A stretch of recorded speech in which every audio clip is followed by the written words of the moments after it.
Hello commanders, welcome to SBS classes online. चलिए तो class को आगे बढ़ाया जाए। कल हम लोग बाबू लेक्चर 1 को ख़त्म किए थे ना। कल हम लोग लेक्चर 1 को ख़त्म किए थे, ठीक है। तो कल हम लोग क्या पढ़े थे बाबू, उसको हम लोग फटाफट एक ब्रीफ रिव्यू कर लेते हैं, फिर हम लोग आगे बढ़ेंगे आज के लेक्चर, ठीक है। तो देखिए कल हम लोग क्या थे, मतलब कल हम बाबू देखे थे कि इंटरफेस क्या होता है ना। इंटरफेस में G1 फेस क्या है, S फेस क्या है, G2 फेस क्या है। फिर हम लोग देखे थे कि म्यूटिक फेस क्या होता है, देखे थे हम लोग, ठीक है। फिर हम कहते हैं कार्योजेनेसिस का मतलब क्या होता है, साइटोकाइनेसिस का मतलब क्या होता है, हम लोग इस सबको देखे थे, ठीक है। उसके बाद फिर हम लोग कहते हैं कि वैसे मिटोसिस जिसमें सेंट्रियोल्स रोल प्ले करता है उसको हम लोग सेंट्रिक या फिर एस्ट्रल मिटोसिस कहते हैं। जिसमें सेंट्रियोल्स रोल प्ले नहीं करता है उसको हम लोग मियोसिस या फिर एसेंट्रिक कहते हैं, ठीक है। फिर हम कहते हैं कि मिटोसिस का दो पार्ट होता है, कैरियोजेनेसिस और साइटोजेनेसिस, ठीक है। कैरियोजेनेसिस में क्या होता है, मिटोसिस और मियोसिस, और साइटोकाइनेसिस में क्या होता है, सेल फ्यूरो और सेल प्लेट, ठीक है। चलिए फिर हम लोग इंटरफेस को देखे थे, एम फेस को देखे थे, ठीक है। अब देखिए यहाँ पे क्या है, कल के क्लास की हम बात बता रहे हैं। यहाँ पे देखिए क्या लिखा हुआ है, एनसीईआरटी का लिखा हुआ है कि क्या लिखा हुआ है कि the cell cycle is divided into 2 basic part, यानी कि जो सेल साइकिल यानी कि जो कोशिका चक्र है उसको हम लोग 2 बेसिक पार्ट में डिवाइड करते हैं। एक होता है आपका इंटरफेस और दूसरा देखिए एनसीईआरटी क्या लिखा हुआ है, एनसीईआरटी लिखा हुआ है एम फेस, ठीक है। और एम फेस के बगल में क्या लिखा हुआ है, बगल में लिखा हुआ है मिटोसिस, क्या लिखा हुआ है, मिटोसिस फेस, ठीक है। देखिए एक्चुअली में एनसीईआरटी जो लिखा हुआ है, एनसीईआरटी भी ये बात तो गलत नहीं लिखा है, ठीक है। और एक्चुअली में अगर सही मायने में देखा है टेक्निकली गलत है। देखिए गलत इसलिए है क्योंकि ये मिटोसिस नहीं, यहाँ पे क्या होगा, यहाँ पे मिटोटिक फेस होगा। अब यहाँ पे मिटोटिक फेस होगा तो एनसीईआरटी मिटोसिस क्यों लिखा है, क्योंकि इसलिए एनसीईआरटी मिटोसिस लिखा है क्योंकि जो मिटोसिस का प्रक्रिया होता है, यानी कि जो मिटोसिस होता है, यानी कि जो एम फेज है, एम फेज में अधिकतर समय, क्या बोल रहे हैं सुनिएगा बात को ध्यान से। देखिए एनसीईआरटी इतना बड़ा पब्लिकेशन है तो गलत तो नहीं लिखेगा, कुछ ना कुछ कॉन्सेप्ट मिला के लिखेगा, ठीक है। तो देखिए इसका कॉन्सेप्ट क्या था कि एम फेज का मतलब क्या होता है, मियोटिक फेज, क्लियर। अब क्या है जो मियोटिक फेज है, ठीक है, इसमें क्या है कि एम फेज का मतलब क्या होता है, मियोटिक फेज होता है। एम फेज का मतलब क्या होता है, मियोटिक फेज। लेकिन एनसीईआरटी क्या लिखा है, मिटोसिस फेज। तो अब एनसीईआरटी मिटोसिस क्यों लिखा है, इसके पीछे कारण ये है कि देखिए एक्चुअली में होता क्या है बाबू कि G1, ठीक है ना, उसके बाद फिर क्या होता है S, ठीक है, हाँ, उसके बाद फिर क्या होता है G2 और फिर क्या होता है M, यानी कि M फेज मतलब क्या होता है, मियोटिक फेज, ठीक है। लेकिन जो मियोटिक फेज होता है उसमें देखिए हम कल कहते हैं ना कि मिटोसिस में 2 काम होता है। एक जो मियोटिक फेज है, जो मियोटिक फेज में 2 काम होता है, एक होता है मिटोसिस और दूसरा होता है मियोसिस। तो ये मिटोसिस जो आपका मियोटिक फेज है, कंफ्यूजन मत कीजिएगा, जो आपका मियोटिक फेज है उसमें अधिकतर समय सिर्फ क्या मिटोसिस ही होता रहता है। इसलिए एनसीईआरटी क्या कि यहाँ पे मिटोसिस लिख दिया है, लेकिन एक्चुअली में यहाँ पे क्या होना चाहिए, यहाँ पे आपका मियोटिक फेज होना चाहिए। लेकिन एनसीईआरटी क्या लिखा है, मिटोसिस। क्यों लिखा है मिटोसिस, क्योंकि देखिए लिख ही देते हैं, मिटोटिक फेज में क्या होता है, मैक्सिमम समय क्या होता रहता है, तो मिटोसिस होता रहता है। क्या होता है, मिटोसिस। अब देखिए सर अधिकतर समय मिटोसिस क्यों होता रहता है, तो देखिए अधिकतर समय मिटोसिस होने का मतलब, देखिए मिटोसिस में हम आपको बताया हुआ, मिटोसिस में क्या होता है, जो हैप्लॉइड है वो हैप्लॉइड ही रहता है, जो डिप्लॉइड है वो डिप्लॉइड होते हैं। और मियोसिस में क्या होता है कि जो आपका मतलब जो आपका क्रोमोसोम का संख्या है वो क्रोमोसोम का संख्या आधा हो जाता है, ठीक है। तो जो आपका मिटोसिस है, क्या बोल रहे हैं हम कि मियोटिक फेज में अधिकतर समय मिटोसिस होता है, ठीक है ना। और मियोसिस जो है वो सिर्फ गुणांश में होता है। वो कहाँ होता है, गुणांश में, है ना, क्योंकि हमको गैमेट्स में देखने को मिलता है ना। तो एनसीईआरटी बाबू गलत नहीं लिखा है, लेकिन अगर टेक्निकली देखें तो गलत है, और अगर जो एनसीईआरटी लिखा है उसको आप गलत नहीं कह सकते, ठीक है। आज हम लोग एनसीईआरटी का एक गलत और देखेंगे, ठीक है। इसके बाद फिर इस बार नीट 2019 में क्वेश्चन पूछा हुआ था, हम लोग उससे बात करेंगे आज, ठीक है। चलिए तो ठीक है, फिर हम लोग क्या देखे थे, हम कैरोकाइनेसिस को देखे थे, साइटोकाइनेसिस को देखे थे, फिर मिटोसिस मियोसिस को देखे थे, ठीक है। चलिए फिर हम लोग ये भी कहते हैं कि जो इंटरफेज होता है, हम लोग क्या देखते हैं, जो इंटरफेज होता है उसमें क्या, उसमें जो इंटरफेज होता है उसमें क्या होता है, 3 फेज आता है, G1 phase, S phase, G2 phase आता है ना, ठीक है। तो अब देखिए ये जो G1 फेज क्या है, S फेज क्या है, G2 फेज क्या है, थोड़ा इसको हम लोग डीपली जानने का प्रयास करते हैं, ठीक है। एनसीईआरटी का पूरा 100% एनसीईआरटी को कवर करेंगे, ठीक है। और जहां जरूरत पड़ेगा हम लोग एनसीईआरटी से बाहर भी निकलेंगे, ठीक है। चलिए तो बाबू ठीक है,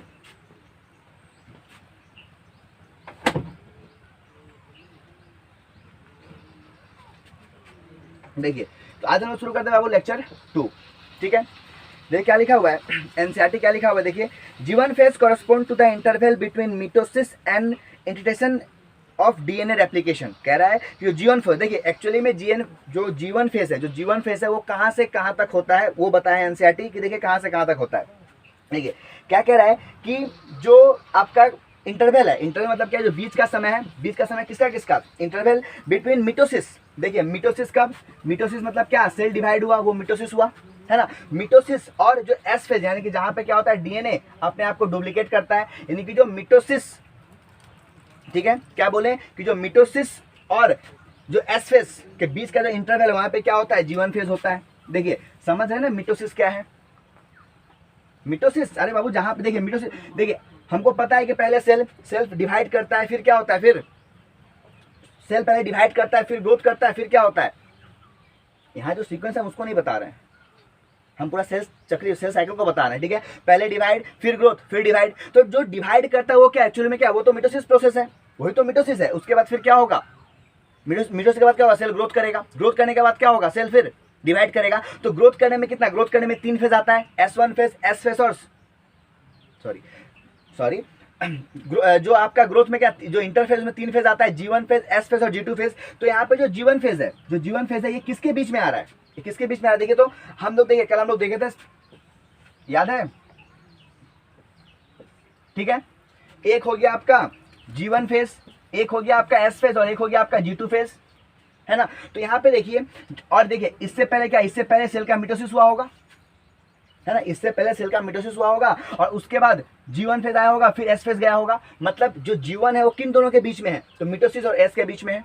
यानी कि मिटोसिस फेज जो है और जो आपका डीएनए रेप्लिकेशन वाला फेज यानी कि एस फेज जो है, जहां पे डीएनए अपने आप को डुप्लीकेट करता है, वो फेज के बीच में क्या आएगा, G1 फेज आएगा ना, वही लिखा है, ठीक है। अब देखिए क्या लिखा हुआ है, during G1 phase the cell is during G1 phase the cell is metabolically active and continuously grow but does not replicate its DNA। देखिए क्या कह रहा है कि ड्यूरिंग G1 फेज यानी कि जब G1 फेज होता है, क्या बोले कि जब G1 फेज होता है तो उस समय सेल क्या होता है, सबसे अधिक मेटाबॉलिक एक्टिव होता है, ठीक है। अब देखिए सबसे अधिक मेटाबॉलिक एक्टिव क्यों होता है, क्योंकि हम कल आपको समझाए थे पार्टी को लेके, है ना, कि जो इवेंट होना होता है वो इवेंट का तैयारी बहुत देर पहले चलते होता है। तो अब यहाँ पे यही कह रहा है कि जो G1 फेज में क्या होता है, सेल सबसे मेटाबॉलिक एक्टिव होता है। एक्टिव कहने का मतलब क्या है, ये एक्टिव क्यों होता है, क्योंकि देखिए जितना भी केमिकल लेवल पे तैयारी करना है, जो भी केमिकल लेवल पे तैयारी करना है, वो सब तैयारी कहाँ होगा, वो सब तैयारी होगा G1 फेज में। यानी कि मतलब देखिए डीएनए का रेप्लिकेशन होता है एस फेज में। सुनिए क्या बोल रहे हैं, डीएनए का रेप्लिकेशन होगा एस फेज में, यानी कि डीएनए अपने आप को डुप्लीकेट करेगा एस फेज में। लेकिन डीएनए को रेप्लिकेट करने के लिए, यानी कि डीएनए को अपना डुप्लीकेट बनाने के लिए जो भी एंजाइम चाहिए, सबसे उसमें इंपॉर्टेंट एंजाइम होता है डीएनए पॉलीमरेज, ठीक है। जो भी इंपॉर्टेंट एंजाइम चाहिए सब कहाँ बनता है, G1 बनता है। इसके बाद mRNA, जितना भी आरएनए है, राइबोसोम है, इवन साइटोप्लाज्म का जो भी कंटेंट है, सब अपने आप को कहाँ ग्रो करवाता है, G1 फेज में। यानी कि सिंपल ये समझिए कि एक सेल को, अब देखिए जो G1 फेज है वो ये भी डिसाइड करता है कि सेल को फर्दर डिवाइड करना है कि नहीं करना है। जैसे कि हम लोग के बॉडी में क्या है, बहुत सारे परमानेंट सेल है कि नहीं, तो जो भी परमानेंट सेल है वो तो फर्दर डिवाइड नहीं करते हैं ना। तो जो परमानेंट सेल है, किसको परमानेंट सेल बनना है, किसको डिवाइड करना है, वो सब कहाँ तय होता है, G1 फेज में तय होता है। अरे बात समझे, यानी कि G1 फेज जो है वो सब कुछ को तैयार कर, मतलब G1 फेज जो है वो 100% डिसाइड करता है कि आगे क्या करना है, ठीक है। फिर डिसाइड किया कि अब देखिए सर G1 जो फेज है वो कैसे डिसाइड करता है। देखिए डिसाइड करने का मतलब क्या है कि G1 ही फिक्स करता है कि आगे चल के, यानी कि जो G1 फेज है बाबू वही बताता है कि आगे सेल को डिवाइड करना है कि नहीं करना है। अगर G1 फेज को आगे डिवाइड करना है तो G1 फेज क्या होगा, एस फेज में आएगा। अगर सेल को आगे डिवाइड नहीं करना है तो G1 फेज से सेल कहाँ चला जाएगा, G0 फेज में चला जाएगा। हम लोग बात करेंगे आगे G0 पे, आया बात समझ में, ठीक है। यानी कि जो G1 फेज है ये सबसे इंपॉर्टेंट फेज इसलिए क्योंकि इसमें सारा केमिकल का तैयारी होता है। यानी कि ईच एंड एवरीथिंग, एक सेल को डिवाइड करने के लिए जो भी चीज का इंपॉर्टेंस है सबका सब कहाँ बनता है, सबका सब बनता है G1 फेज में। आया बात समझ में, इसलिए कह रहे हैं अब सब कुछ को यहाँ बनना है तो भाई इसको तो मेटाबॉलिक एक्टिव रहना पड़ेगा। आया बात समझ में, ठीक है। और सबसे इंपॉर्टेंट बात याद रखिएगा कि G1 फेज ये भी फिक्स करता है कि आगे सेल को डिवाइड करना है कि नहीं करना है। अगर सेल को डिवाइड करना है तो G1 फेज से जाएगा एस फेज में सेल, अगर सेल को डिवाइड नहीं करना है तो G1 से वो कहाँ चला जाएगा, वो चला जाएगा G0 फेज में, ठीक है। कहाँ चला जाएगा, G0 फेज, हम लोग बात करेंगे आगे, ठीक है। चलिए यहाँ पे लिखा हुआ है ड्यूरिंग G1 फेज, यानी कि जब G1 फेज होता है उसमें क्या होता है, the cell is metabolic active, यानी कि सेल क्या होता है भाई, उसका जो सेल का जो मेटाबॉलिक क्रिया है वो बहुत एक्टिव होता है। एंड कंटिन्यूअस ग्रो, वो लगातार ग्रो करते रहता है, लेकिन but does not replicates the DNA, लगातार ग्रो करेगा डीएनए को। अब देखिए ये क्वेश्चन पूछा गया है, ठीक है ना, क्वेश्चन पूछा गया है कि डीएनए, जो डीएनए है वो अपने आप को कहाँ रेप्लिकेट करता है। सुनिए क्या बोल रहे हैं, डीएनए अपने को कहाँ रेप्लिकेट करता है, एस फेज में। हाँ बोलिए, जब हम बोलिए तब बोलना है, है बात समझ में? क्या बोले कि डीएनए अपने को कहाँ डुप्लीकेट करता है? एस फेज में। और डीएनए को सुनिए क्या बोल रहे हैं, डीएनए को डुप्लीकेट करने वाले जो एंजाइम है वो कहाँ बनता है? कहाँ बनता है? वो बनता है G1 फेज में। यानी कि डीएनए अपने आप को डुप्लीकेट कहाँ करता है? एस फेज में। डीएनए अपने आप को डुप्लीकेट कहाँ करता है? एस फेज में। और डीएनए को डुप्लीकेट करने वाला जो एंजाइम है वो कहाँ बनता है? वो बनता है G1 फेज में। और अब सुन लीजिए, डीएनए को डुप्लीकेट करने वाला जो एंजाइम है वो बनता कहाँ है? बनता है आपका G1 फेज में। लेकिन वो एक्टिवली काम कहाँ करता है? तो वो काम कहाँ करता है? एस फेज में। कंफ्यूजन हुआ क्या? चलिए फिर से अगर बोल दो, सुनिए। देखिए क्या बोल रहे हैं हम, बोल ये रहे हैं कि डीएनए है ना अपने आप को डुप्लीकेट कहाँ करता है? एस फेज में। यहां तक कोई दिक्कत है? भी नहीं दिक्कत, नो दिक्कत। आगे बढ़ते हैं। देखिए तो डीएनए अपने को कहाँ डुप्लीकेट किया? एस फेज में। तो और डीएनए को डुप्लीकेट करने वाला जो एंजाइम है, जो प्रोटीन है, जो एंजाइम है, वो कहाँ बनता है? तो वो बनता है G1 फेज में। और कौन सा एंजाइम है? तो एंजाइम को हम लोग कहते हैं डीएनए पॉलीमरेज। ठीक है ना? क्या कहते हैं? डीएनए पॉलीमरेज, जो कि डीएनए को डुप्लीकेट करता है। ठीक है, तो डीएनए को डुप्लीकेट करने वाला एंजाइम क्या है? DNA polymerase. ये कहाँ बनता है? तो ये बनता है बाबू G1 फेज में। लेकिन जो डीएनए पॉलीमरेज का एंजाइम है वो काम कहाँ करता है? वो काम करता है फिर एस फेज में। आया बात समझ में? क्लियर?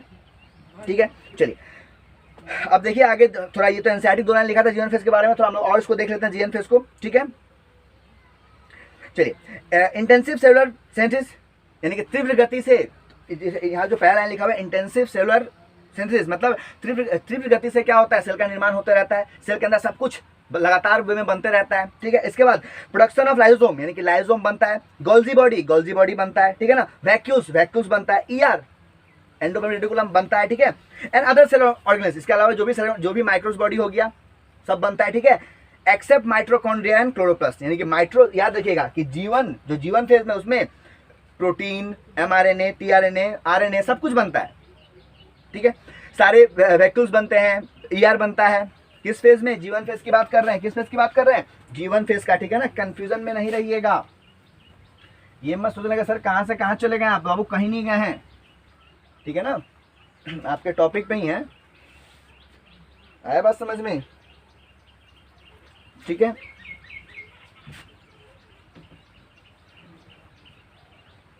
चलिए देखिए क्या बोल रहे हैं हम। अभी हम बात कर रहे हैं G1 फेज में क्या क्या होता है। तो हम लोग तो नॉर्मली क्या जाने कि क्या होता है। तो सबसे पहले जो G1 फेज है वो ये डिसाइड करता है कि सेल को डिवाइड करना है कि नहीं करना है। क्या बोले कि जो G1 फेज है वो सबसे पहले ये डिसाइड करता है कि G1 फेज को, जो G1 फेज है ये सबसे पहले ये डिवाइड करता है कि सेल को डिवाइड करना है कि नहीं करना है। अगर सेल को डिवाइड करना है तो वो एस फेज में जाएगा, अगर नहीं करना है तो ये जाता है G0 फेज में। कहाँ जाता है? G0 फेज में। जैसे कि हम लोग का जो भी परमानेंट सेल है ना, permanent cell, neurons permanent cell है, तो जो भी परमानेंट सेल है ना वो सब G0 फेज में है।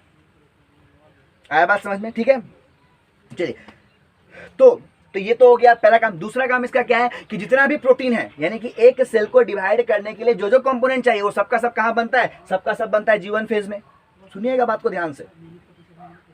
ठीक है, तो क्या बोल रहे हैं? उसके बाद प्रोडक्शन ऑफ लाइसोसोम, यानी कि लाइसोसोम बनता है। ठीक है, गोल्जी बॉडी बनता है। ठीक है, वैक्यूल्स बनता है, ईआर बनता है, और भी जितने ऑर्गेनल्स बॉडी है, यानी कि और भी जितने कोशिका अंग है वो सबका सब कहाँ बनता है? आपका एस फेज में बनता है। एक्सेप्ट सबका सब G1 फेज में बनता है। सॉरी, सबका सब G1 फेज में बनता है, एक्सेप्ट माइटोकॉन्ड्रिया एंड क्लोरोप्लास्ट। अब क्या बोल रहे हैं कि G1 फेज में क्या होता है कि माइटोकॉन्ड्रिया और क्लोरोप्लास्ट नहीं बनता, ये दोनों बनता है G2 फेज में। हम लोग बात करेंगे आगे। ठीक है, इसके बाद synthesis of mRNA, RNA, tRNA. जल्दी से आप लोग बताइए तो what is the meaning of mRNA, what is the meaning of rRNA and what is the meaning of tRNA? जल्दी से बताइए, कमेंट में लिख भेजिएगा। ठीक है ना? चलिए आप लोग लिख के भेजिएगा, लेकिन हम भी बोल देते हैं कि एमआरएनए वो है जो मैसेंजर है, आरएनए वो है जो कि राइबोसोम को फॉर्म करता है, और टीआरएनए वो है जिसके हम बोलते हैं जिसके पास क्या है? टोकरी है। टोकरी में क्या भरा हुआ है? एमिनो एसिड भरा हुआ है ना?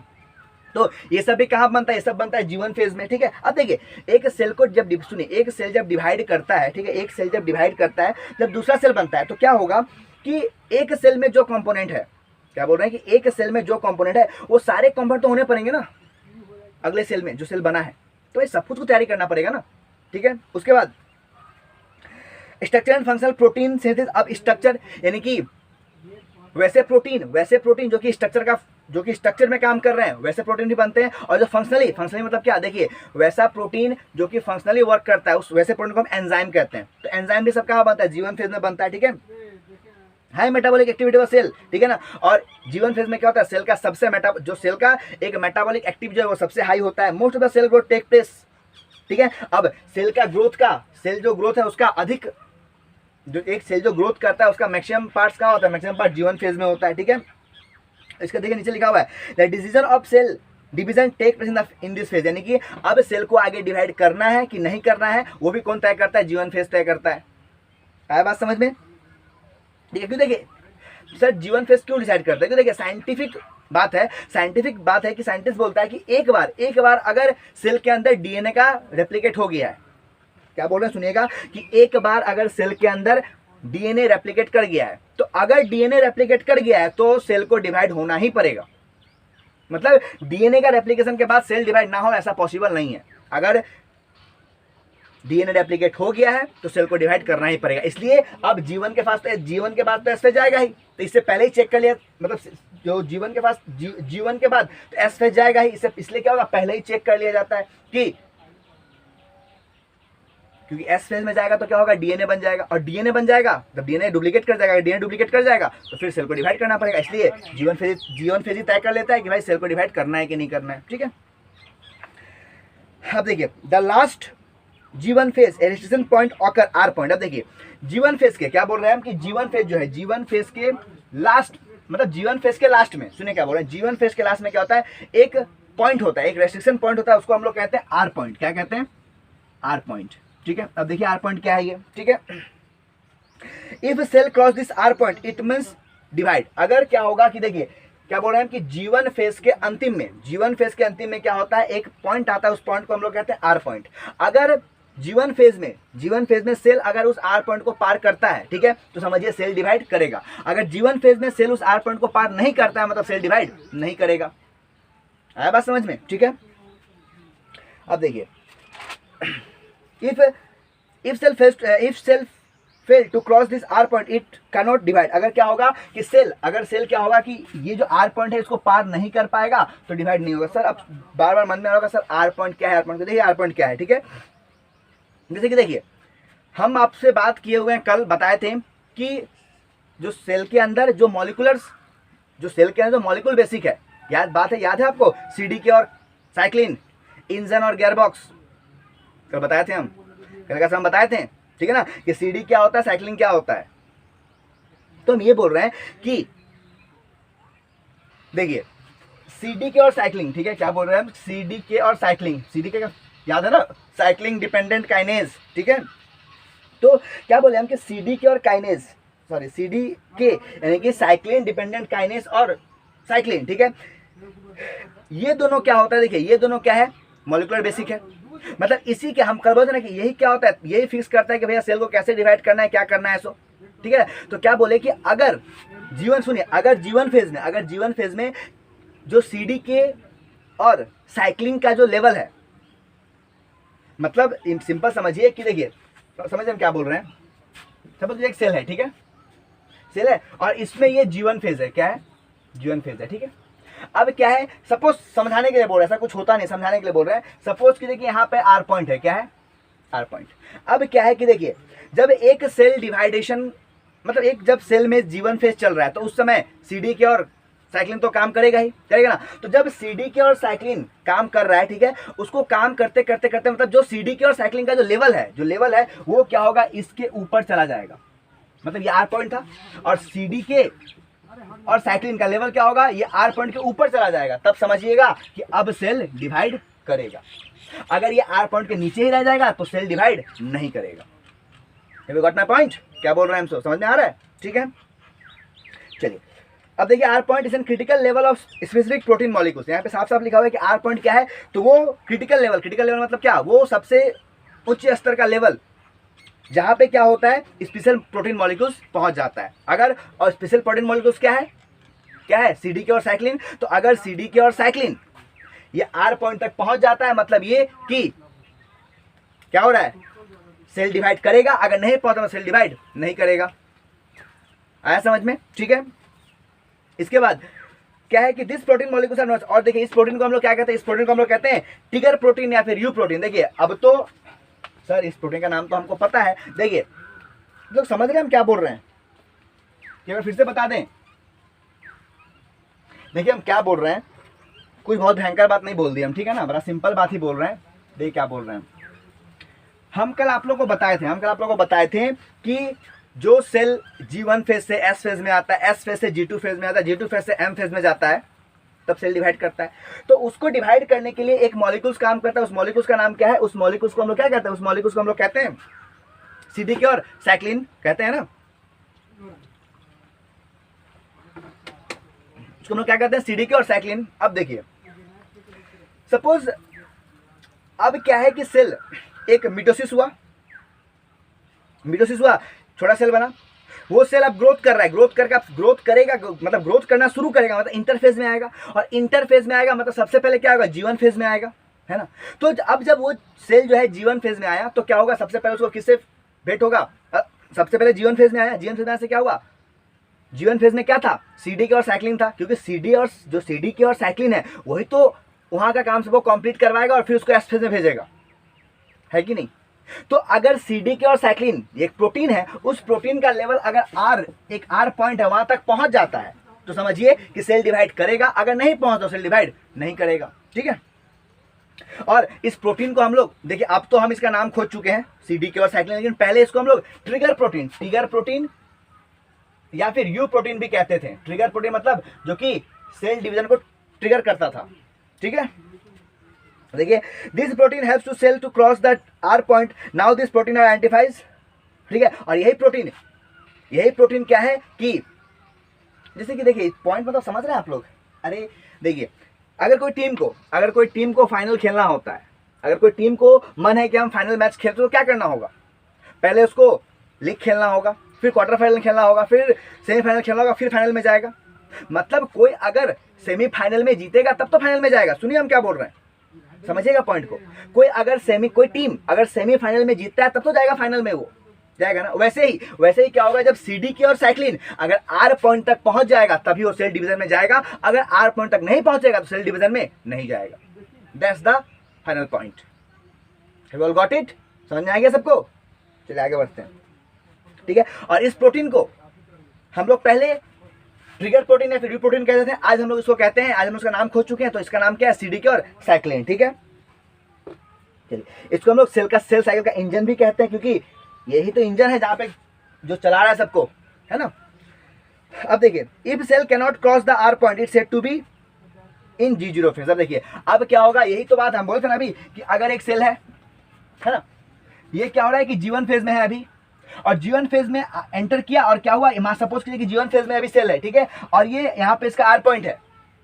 जो साइक्लिन और CDK है वो क्या हुआ, इसको मतलब ऑपरेट करवा रहा है, और करते करते क्या हुआ कि CD साइक्लिन यहाँ तक ही रह गया, ये ऊपर नहीं, यानी कि R पॉइंट तक नहीं पहुंच पाया। और अगर R पॉइंट तक नहीं पहुंच पाया मतलब क्या हुआ, मतलब सेल डिवाइड नहीं करेगा। तो सेल डिवाइड नहीं करेगा मतलब क्या होगा कि जो G1 है वो S में नहीं जाएगा, तो ये कहाँ जाएगा, तो ये जाएगा G0 फेज में। और पता है आपको बता दें कि 2019 का जो नीट का एग्जाम हुआ था उसमें ये G0 फेज जो क्वेश्चन है ना, वो बहुत ही हॉट क्वेश्चन में से एक था। मेरा बवाल हुआ था इस क्वेश्चन पे, हम लोग बात करेंगे क्या था बवाल, आज ही बात करेंगे, ठीक है। It become a permanent cell and देखिए अब क्या होगा कि अगर एक सेल G1 फेज में अगर R प्रोटीन को कैरी नहीं, अगर R प्रोटीन मतलब जो R पॉइंट है वहां तक नहीं पहुंचेगा, मतलब वो G0 फेज में जाएगा, और जैसे ही सेल G0 फेज में जाएगा वो परमानेंट सेल बन जाएगा, है ना, और फिर डिफरेंशिएशन में हिस्सा ले लेगा, ठीक है। अब देखिए G1 फेज को हम लोग गैप 1 फेज, जनरेशन 1 फेज, इसका और एक नाम है, उसको वो नाम है आपका प्री DNA सिंथेसिस, ठीक है ना, फेज, प्री DNA सिंथेसिस। देखिए इसके बाद DNA बनना है, यानी कि DNA से पहले वाला फेज। और जो G2 है उसका भी एक नाम है पोस्ट, यानी कि उसका नाम है पोस्ट DNA सिंथेसिस फेज। मतलब एक जगह DNA बन गया और फिर अगला क्या होगा, पोस्ट DNA से पहले प्री DNA, और DNA के बाद पोस्ट DNA, है ना। चलिए अब आते हैं एस फेज में। देखिए एस और centric phase marks the period during which DNA synthesis और रेप्लिकेशन टेक प्लेस, यानी कि एस फेज वो फेज है, एस फेज सबसे इंपॉर्टेंट फेज है, वो फेज है जहां पे क्या होता है कि डीएनए अपने आप को रेप्लिकेट करता है। ठीक है, क्या बोले, देखिए डीएनए अपने आप को वहां पर रेप्लिकेट करता है। डीएनए बनने का, डीएनए रेप्लिकेट करने का जितना भी एंजाइम है, डीएनए को रेप्लिकेट करने का जितना भी एंजाइम है, वो सबका सब एंजाइम कहाँ है, वो सबका सब एंजाइम कौन बनाता है, कौन बनाता है, G1 फेज। बस एस फेज में क्या होता है, डीएनए अपने आप को रेप्लिकेट कर लेता है। आया बात समझ में?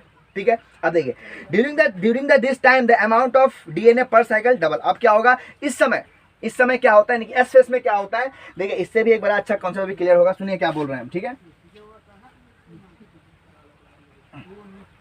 ठीक है,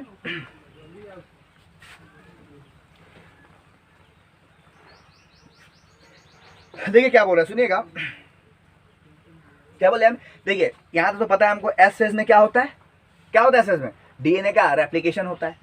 डीएनए का रेप्लिकेशन करवाने के लिए, डीएनए का रेप्लिकेशन करवाने के लिए जो एंजाइम चाहिए डीएनए पॉलीमरेज, वो कहां बनता है, G1 फेज में बनता है ना। अब क्या है कि during this time the amount of DNA पर सेल डबल, यानी कि हर सेल में, पर सेल मतलब क्या, हर सेल में क्या होगा कि इस समय, यानी कि एस फेज में, किस समय, एस फेज में हर सेल में क्या होगा, जो डीएनए का संख्या था, जो डीएनए का संख्या था वो क्या हो जाएगा, वो डबल हो जाएगा, वो क्या हो जाएगा, डबल हो जाएगा। समझे क्या, इतना समझ गया ना। अरे भैया सिंपल सी तो बात है। एस फेज में क्या होता है, डीएनए अपने आप को डुप्लीकेट कर लेता है ना। तो हर सेल में जितना डीएनए था, क्योंकि देखिए डीएनए अपने आप को डुप्लीकेट किया, अभी सेल का मियोटिक फेज नहीं आया है, मिटोसिस नहीं हुआ है, सेल डिवाइड नहीं किया है, मतलब डीएनए उसी में है, डीएनए उसी सेल में है ना। तो डीएनए जब उसी सेल में है, एक तो डीएनए पहले से था, उस सेल में एक डीएनए पहले से था, एस फेज आया, डीएनए अपने आप को डुप्लीकेट कर लिया, बस डीएनए डुप्लीकेट किया, सेल तो अभी सेल तो बना नहीं है, सेल तो अगला सेल तो बना नहीं है ना, क्योंकि म्यूटिक फेज तो आया नहीं है। तो मतलब एक सेल के अंदर कितना डीएनए हो गया, 2 डीएनए हो गया। अब जो सेल है, जो सेल के अंदर क्या है, डीएनए का जो थ्रेड है वो क्या हो गया, डबल हो गया, है ना। अब देखिए क्या लिखा हुआ है, it is initial amount of DNA is denoted by 2G, then it is increase to 4C। अब देखिए क्या है, समझिए, क्रोमोसोम, ठीक है, क्रोमोसोम का एक सेट को हम लोग क्या कहते हैं, क्या कहते हैं, बताए हुए हम सब, इसलिए हम क्रोमोसोम डीपली पढ़ाए थे। क्रोमोसोम का एक सेट को हम लोग क्या कहते हैं, हैप्लॉइड सेट कहते हैं ना, हैप्लॉइड सेट। क्रोमोसोम का अगर एक सेल में क्रोमोसोम का अगर 2 सेट हो, उसको हम लोग क्या कहेंगे, 2N, इसको हम लोग 1N या फिर सिंगल N, इसको क्या कहेंगे 2N। इसमें कितना होगा, इसको हम लोग क्या कहेंगे, इसको हम लोग कहेंगे डाइप्लॉइड सेट, है कि नहीं। क्या बोले हम कि क्रोमोसोम का अगर एक सेट होता है उसको हम लोग कहते हैं हैप्लॉइड सेट, ये तो हमको पता है ना। और जो क्रोमोसोम का 2 सेट होता है, जैसे कि हर ऑर्गेनिज्म के पास क्या है, क्रोमोसोम का 2 सेट है, हम लोग के पास क्या है, हम लोग 2N है ना, 2 सेट है हम लोग के पास क्रोमोसोम का, एक फादर वाला एक मदर वाला, 2 सेट है हम लोग के पास, 2 सेट हम लोग का डिप्लॉइड सेट कहते हैं। अब देखिए क्या बोले, यहाँ पे क्या लिखा हुआ है, it is the initial amount of DNA is denoted by 2C that is increase to 4C। अब देखिए क्या बोल रहे हैं, सुनिए क्या बोल रहे हैं, अटेंटिव ध्यान से, ठीक है। देखिए क्रोमोसोम का एक सेट मतलब हैप्लॉइड सेट, क्रोमोसोम का 2 सेट मतलब डाइप्लॉइड सेट। अब देखिए क्या बोला, सुनिए, क्रोमोसोम का एक सेट में क्या बोला, सुनिए, क्रोमोसोम का एक सेट में जितना डीएनए होता है, सुनिए क्या बोल रहे हैं, क्रोमोसोम का एक सेट में जितना भी डीएनए होता है उसको हम लोग सी वैल्यू कहते हैं। क्या कहते हैं, सी वैल्यू। क्या कहते हैं, समझ में आया क्या बोले हम ये बोले कि देखिए क्रोमोसोम का 2 सेट है ना, एक फादर से और दूसरा 2 सेट होगा ना, 2 सेट फ्यूज किया तब एक सेल के अंदर क्रोमोसोम के अंदर 2 सेट होगा, क्योंकि जब फ्यूज होता है तो वहां पे गैमेट्स काम करता है, और गैमेट्स में क्या, गैमेट्स में मियोसिस होता है, और मियोसिस में क्या होता है, जो डाइप्लॉइड था वो हैप्लॉइड हो जाता है, बताए हुए हम सब पढ़ाए हुए क्रोमोसोम में। तो हम क्या बोले कि अब हम लोग एक सेट की बात करते हैं, हम लोग अगर एक सेट की बात करते हैं, एक सिंगल सेट का, ठीक है, एक सेट की मतलब क्रोमोसोम का हम एक सेट का बात कर रहे हैं। क्या बोल रहे हैं कि क्रोमोसोम का हम एक सेट का बात कर रहे हैं, ठीक है। एक सेट में जितना भी डीएनए होगा, एक सेट में, बार बार हम इसलिए इंडिकेट करें, एक सेट में, क्रोमोसोम का एक सेट में, हम ह्यूमन बींग्स, हम लोग जो है, हम लोग के पास क्रोमोसोम का सेट कितना है? 2 है। हम लोग डिप्लॉयड सेट वाले हैं, पढ़ाए हुए हम क्रोमोसोम में, बताए हुए ना। तो क्या बोले हम कि क्रोमोसोम का एक सेट में, यानी क्रोमोसोम का जो एक सेट होगा, ठीक है, क्रोमोसोम का एक सेट में जितना भी डीएनए होता है उसको हम लोग कहते हैं सी वैल्यू। क्या कहते हैं? सी वैल्यू। क्या कहेंगे? सी वैल्यू, ठीक है। आया बात समझ में? तो देखिए, तो क्रोमोसोम का एक सेट में जितना भी डीएनए होगा उसको हम लोग क्या कहेंगे? Set value, sorry C value. सुनिए हम क्या बोल रहे हैं कि क्रोमोसोम का एक सेट में जितना भी डीएनए होगा उसको हम लोग क्या कहेंगे? DNA equals to C value, है ना। तो हैप्लॉइड सेट में, तो अगर हम लोग बात करें डिप्लॉयड सेट का, हम लोग बात करें डिप्लॉयड सेट का, तो डिप्लॉयड सेट में क्या होगा? डिप्लॉयड में क्या, क्रोमोसोम का 2 सेट है, तो 2 सेट के लिए सी वैल्यू क्या हो जाएगा? 2C वैल्यू हो जाएगा। ये होगा कि नहीं होगा? होगा। अब देखिए क्या बोल रहे हैं हम, देखिए एस फेज में क्या हुआ, सुनिए क्या बोल रहे हैं, सुनिए हम क्या बोल रहे हैं कि एस फेज में क्या हुआ? डीएनए अपने आप को रेप्लिकेट किया। सुनिए एकदम अटेंटिव होकर सुनिए ध्यान से, क्या हुआ एस फेज में? क्या हुआ? डीएनए अपने आप को रेप्लिकेट किया ना। जब एस फेज में डीएनए अपने आप को रेप्लिकेट कर लिया, मतलब डीएनए का संख्या दुगना हो गया। सुनिए, हम लोग क्या है? हम लोग हैप्लॉइड सेट वाले हैं। हम लोग क्या है? हम लोग हैप्लॉइड सेट वाले हैं कि नहीं? हम लोग क्या है? हम लोग हैप्लॉइड सेट वाले हैं, ठीक है। हम लोग क्या है? हैप्लॉइड, सॉरी हम लोग हैप्लॉइड सेट वाले थोड़ी हैं, हम लोग क्या है? डिप्लॉयड सेट वाले हैं, ठीक है ना। हम लोग क्या है? डिप्लॉयड सेट वाले हैं। तो देखिए, हम लोग डिप्लॉयड सेट वाले हैं, मतलब हम लोग का सेल में 2 सेट है क्रोमोसोम का, है कि नहीं? हम लोग सेल में क्या 2 सेट है क्रोमोसोम का। अगर आप गैमेट्स को छोड़ दीजिएगा तब, अगर आप गैमेट्स को छोड़ दीजिएगा तब, क्योंकि एक बात आपको बताया सर गैमेट्स को क्यों छोड़ रहे हैं, क्योंकि बाबू गैमेट्स एक ऐसा सेल है जो कि डिवाइड नहीं करता है, वो फर्टिलाइज करता है, फ्यूज करता है, डिवाइड नहीं करता है गैमेट्स, ठीक है ना। ठीक है, देखिए तो हम लोग का डिप्लॉयड में क्या है? 2 सेट ऑफ क्रोमोसोम है। एक सेट के लिए हम लोग यहां से एक सेट के लिए कहते हैं सी वैल्यू। क्या कहते हैं? मतलब एक सेट में जितना डीएनए होगा, उसको हम लोग क्या कहेंगे? सी वैल्यू। एक सेट में, यहां पे देखिए 2 सेट, हम एक सेट की बात करें, एक सेट में जितना डीएनए होगा उसको हम लोग क्या कहेंगे? सी वैल्यू। तो 2 सेट में जितना डीएनए होगा उसको हम लोग क्या कहेंगे? 2C value. कहेंगे नहीं कहेंगे? क्या कहेंगे? 2C वैल्यू कहेंगे। चलिए, अब क्या हुआ कि तो हम लोग के एक सेल में, सुनिए क्या बोल रहा है, हम लोग के एक सेल में, ठीक है ना, हम लोग के एक सेल में क्या है? डीएनए का 2C वैल्यू है कि नहीं? हम लोग का सेल में क्या है? डीएनए का क्या है? 2C वैल्यू है। कैसे हुआ 2C वैल्यू? क्योंकि हम लोग के सेल में क्या है? क्रोमोसोम का 2 सेट है। एक सेट के लिए हम लोग कहते हैं सी वैल्यू, 2 सेट के लिए 2C वैल्यू। होगा कि नहीं होगा? अब देखिए, अब क्या होगा? ये सेल फर्दर डिवाइड करेगा। क्या होगा? ये सेल फर्दर डिवाइड करेगा। जब ये सेल डिवाइड करेगा, सुनिए क्या बोल रहे हैं, जब ये सेल डिवाइड करेगा तो ठीक है, तब का बात अलग है। लेकिन सेल डिवाइड करने से पहले, यानी कि जब इस सेल में एस फेज चल रहा हो, क्या चल रहा हो? S phase. क्या चल रहा है?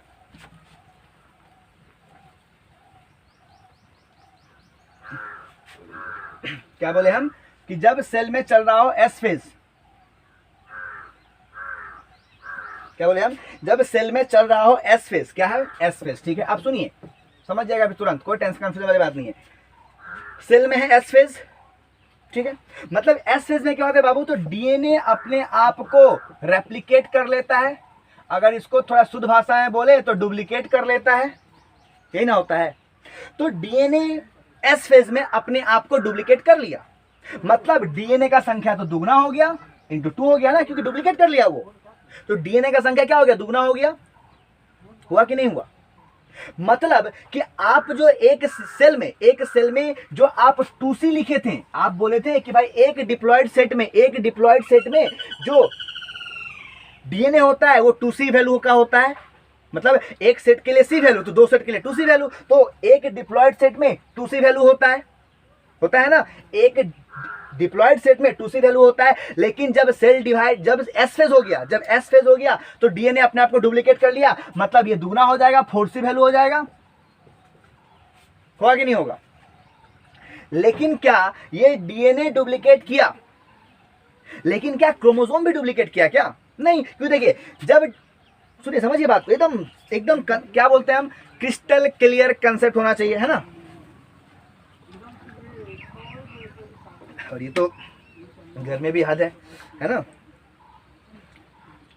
तो गांव घर में तो और भी गर्मी है। चलिए, भैया क्या बोल रहे हैं हम,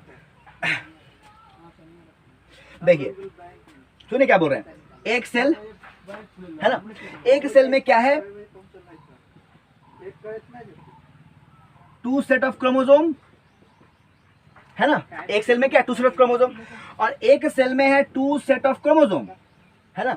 मतलब एक सेट के लिए हम लोग कहते हैं सी वैल्यू, टू सेट के लिए कितना, टू सी वैल्यू। मतलब एक नॉर्मल सेल में डीएनए का संख्या है टू सी, है ना। मतलब नॉर्मल सेल में क्या होगा, जो क्रोमोसोम होगा वो ऐसा होगा, है ना, इसके अंदर एक डीएनए होगा थ्रेड, बीच में क्या होगा, सेंट्रोमियर, ये दोनों आर्म्स, है ना। अब देखिए, जब एक सेल में एस फेस गुजर गया, समझ रहे हैं बाबू क्या बोल रहे हैं हम, कुछ कंफ्यूजन हो रहा है क्या? देखिए कुछ नहीं बाबू, हम लोग का सेल डिप्लॉयड सेल है, मतलब डिप्लॉयड मतलब क्या, कि हम लोग के सेल में दो सेट ऑफ क्रोमोसोम है, तो एक सेट में मतलब क्रोमोसोम का एक सेट में जितना डीएनए होता है उसको हम लोग कहते हैं सी वैल्यू। तो हम लोग के पास दो सेट है, मतलब टू सी वैल्यू। जब एस फेस हो जाएगा, जब सेल साइकिल का एस फेस बीत जाएगा, तो डीएनए अपने आप को डुप्लीकेट कर लेगा, यानी कि डीएनए अपने आप को दुगना कर लेगा, और डीएनए अपने आप को दुगना कर लेगा, मतलब जो टू सी था वो फोर सी हो जाएगा। आया समझ में? नहीं ना होगा, जब एस फेज नहीं था तो टू सी था, और जब एस फेज हो गया तो फोर सी हो गया, और क्या है, कुछ तो नहीं। अब तो जब टू सी होगा तो क्या होगा, ऐसा होगा क्रोमोसोम।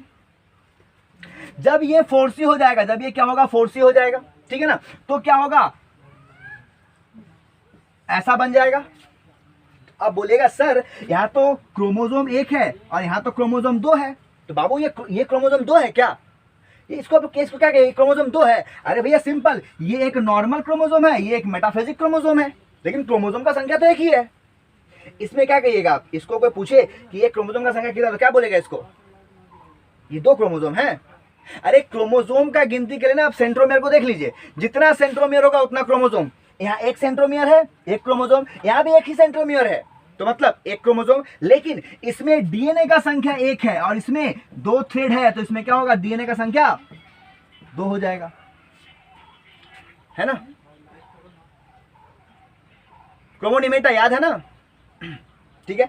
तो मतलब हम यही तब से यही बोलने का प्रयास कर रहे हैं कि एस फेज में डीएनए अपने आप को डुप्लीकेट करता है, तो 2C से 4C हो जाएगा, लेकिन क्रोमोसोम का संख्या नो चेंज, क्रोमोसोम एक है। देखिए बस ये अंतर यही होगा कि पहले एस फेज से पहले क्रोमोसोम इस तरीके से सॉरी क्या बोले हम, कि एस फेज से पहले क्रोमोसोम जो है वो इस तरीके से अरेंज होगा, क्योंकि एस फेज से पहले वाली बात है, मतलब डीएनए अपने आप को डुप्लीकेट नहीं किया है।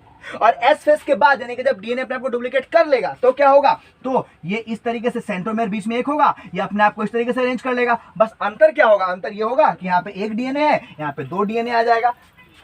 डीएनए डबल हुआ, लेकिन क्रोमोसोम भी डबल हुआ। अरे क्रोमोसोम डबल कब होगा, क्रोमोसोम कब डबल होगा, जब क्या होगा, एनाफेज होगा, जब इसको ये दोनों क्रोमोसोम को, जो यहाँ पे ये क्या है, ये क्रोमोसोम एक ही है, इसमें ये इसको हम लोग क्या कहते हैं, क्रोमिड्स कहते हैं। क्या कहते हैं, याद है ना, इसको हम लोग क्या कहेंगे, क्रोमिड्स कहेंगे, है ना। तो क्रोमिड्स यानी कि दोनों क्रोमिड्स को जब खींचा जाएगा तब ना क्रोमोसोम अलग होगा। अभी कहाँ क्रोमोसोम अलग हो रहा है, नहीं हो रहा है। तो यहाँ पे देखिए उसके आगे वही लिखा हुआ है कि however there is no increase in the chromosome number, यानी कि एस फेज में बाबू सिर्फ डीएनए का नंबर इंक्रीज होता है, क्रोमोसोम का नंबर इंक्रीज नहीं होता है, बस टाइप बदल जाएगा, पहले ऐसा था फिर ऐसा हो जाएगा, ठीक है।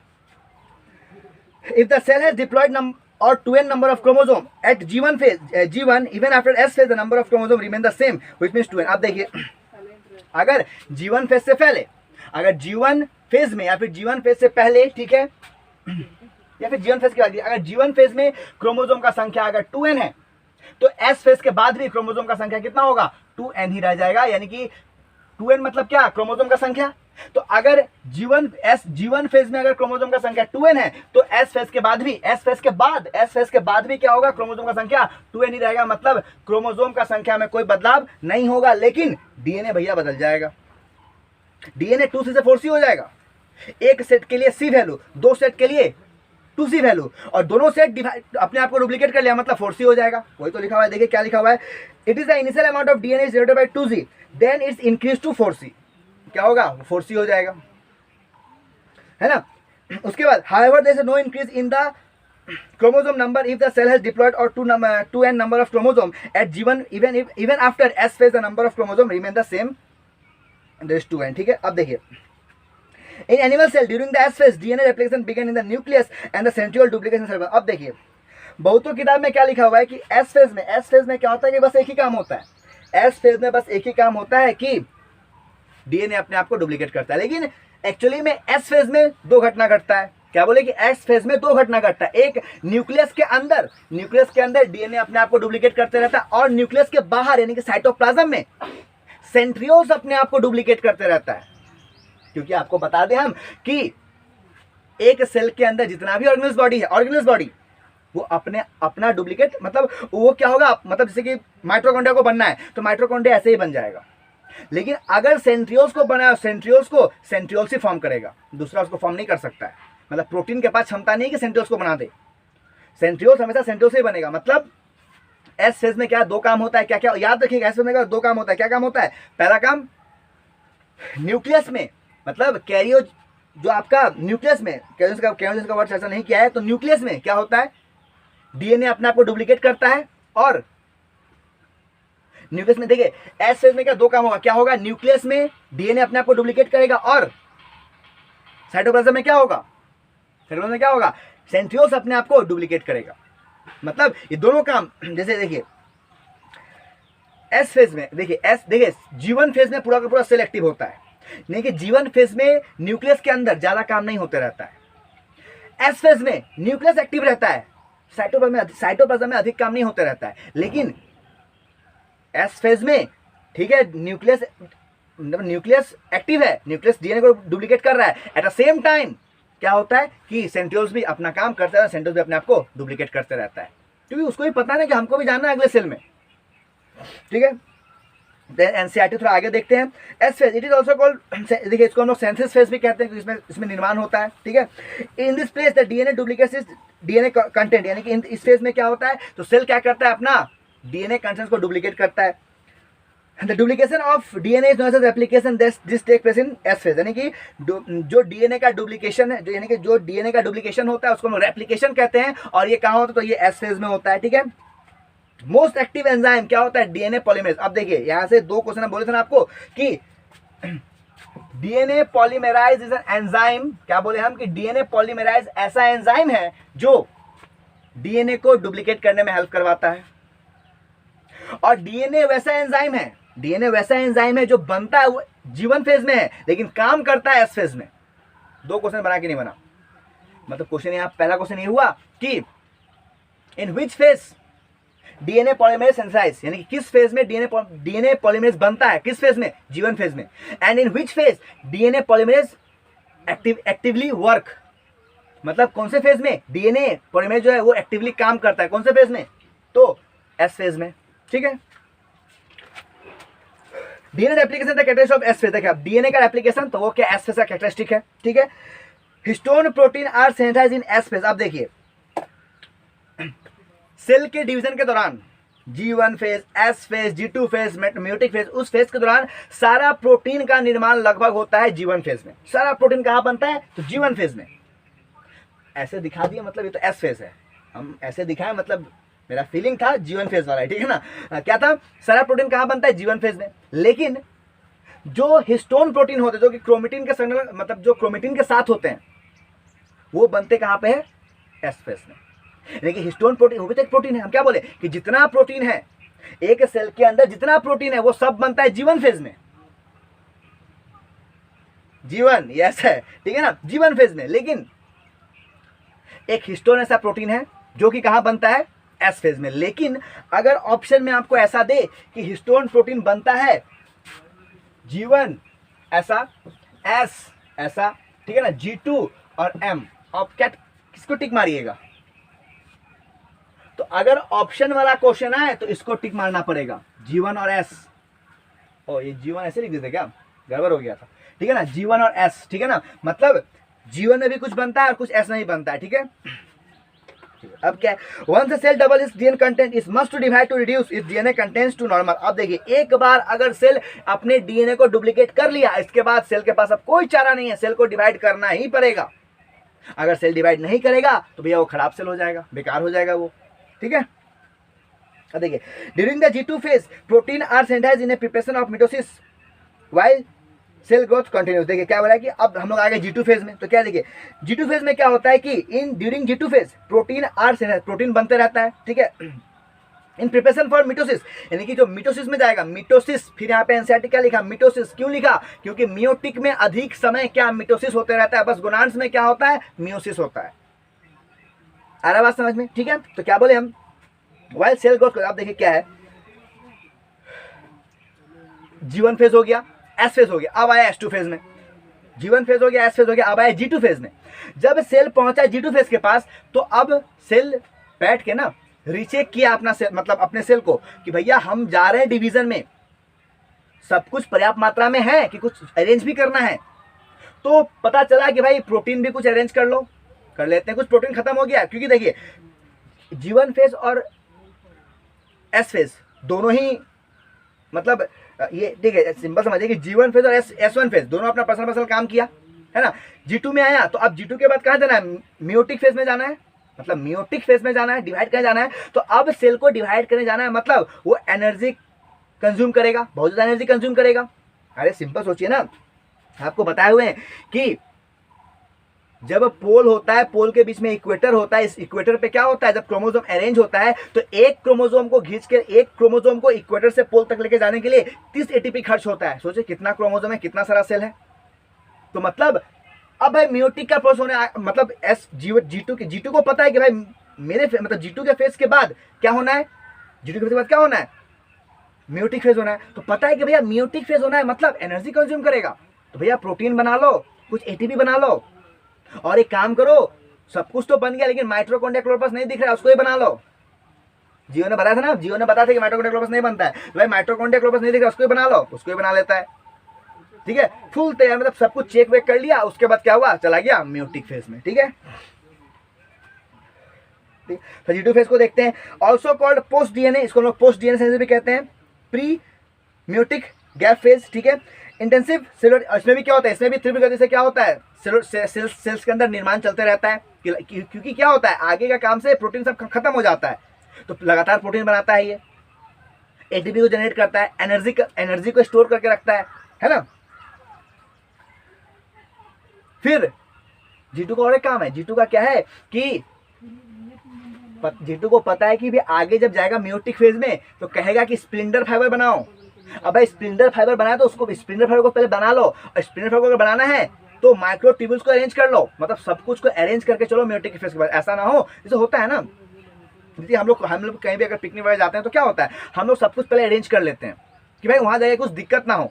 सेम कहानी यहाँ पे G2 क्या करता है, G2 का काम है कि भैया सब कुछ को अरेंज कर लो, सेल का विभाजन के लिए, यानी कि सेल को डिवीजन के लिए जो भी चीज चाहिए सबको इकट्ठा कर लो, और इकट्ठा करके फिर चलो मियोटिक फेज में, आराम से मियोटिक फेज में जाओ, दो पोल बनाओ, न्यूक्लियस फाइबर को लगाओ, बीच में इक्वेटर बनाओ, क्रोमोसोम को अटैच करो, ठीक है ना, माइक्रोट्यूब्यूल्स बना दो, माइक्रोफिलामेंट को छोड़ो, ठीक है। उसके बाद क्या होगा, एक एक क्रोमोसोम को खींच के लाएगा, 30 एटीपी खर्च करते रहेगा, ठीक है। अब उसके बाद increase in energy store, energy का भी स्टोर करता है। डिवीजन ऑफ माइटोकॉन्ड्रिया, देखिए लिख दिया, division of mitochondria and chloroplast is done on G2 phase. G2 phase में क्या होता है, माइटोकॉन्ड्रिया क्लोरोप्लास्ट बनता है, ठीक है। Spindle fibre synthesised in this phase, spindle fibre बनता है इस फेज में। स्प्लिंडर फाइबर याद है ना, स्प्लिंडर फाइबर बाबू, ये पोल हो गया, ये पोल हो गया, ये सब क्या है, सब स्प्लिंडर फाइबर है ना। Rest of the cellular synthesis take place, ठीक है। और उसके बाद जो सेलुलर, जो उसके अलावा जो भी सेल के अंदर काम बचा हुआ उसको कर देता है पूरा, ठीक है। चलिए अब कुछ क्वेश्चंस है, ठीक है, उसको आप नोट कर लीजिए, आप तो कर ही लिए होंगे, आपको हम ग्रुप में नोट्स भेज दिए थे, ठीक है, नोट्स में क्वेश्चन था, ठीक है। ये 5 क्वेश्चन है आपका। पहला क्वेश्चन है कि how do plants and animals continue to grow all their lives, यानी कि जो प्लांट्स और एनिमल्स है वो कैसे ग्रोथ करता है। दूसरा क्वेश्चन है do all cell in plants divide all the time, क्या एक प्लांट का सेल हमेशा डिवाइड, मतलब do all plant cell, all cell यानी कि प्लांट के अंदर, एक पेड़, एक पौधे के अंदर जितना सेल है वो क्या ऑल टाइम हमेशा डिवाइड करते रहता है। आंसर अब आपको बताना है। Do you think all cell continues to break in plants and animals, यानी कि ये कह रहा है कि आपको ये लगता है कि हर cell, do you think all cell continue to divide in all plants and animals, यानी कि क्या हर सेल में, मतलब प्लांट्स और एनिमल, हर प्लांट और एनिमल्स में हर सेल डिवाइड करता है, आपको बताना है। Can you tell the name and the location of tissue having cell that divide all their life in higher plants, ठीक है। इसके बाद do animal have similar मैस्मेटिक tissue, ये आपको बताना है, ठीक है। आप इसको लिख भेजिएगा हमको और हम कल आएंगे तो फिर इसका डिस्कशन करेंगे, ठीक है। ये आपके एक होमवर्क हो गया, ठीक है। चलिए अब देखा क्या है कि some cell in the adult animals do not appear to exhibit division, example heart cell, and many other cell divide only occasionally as need to replace cell that have been lost because of injury और cell death.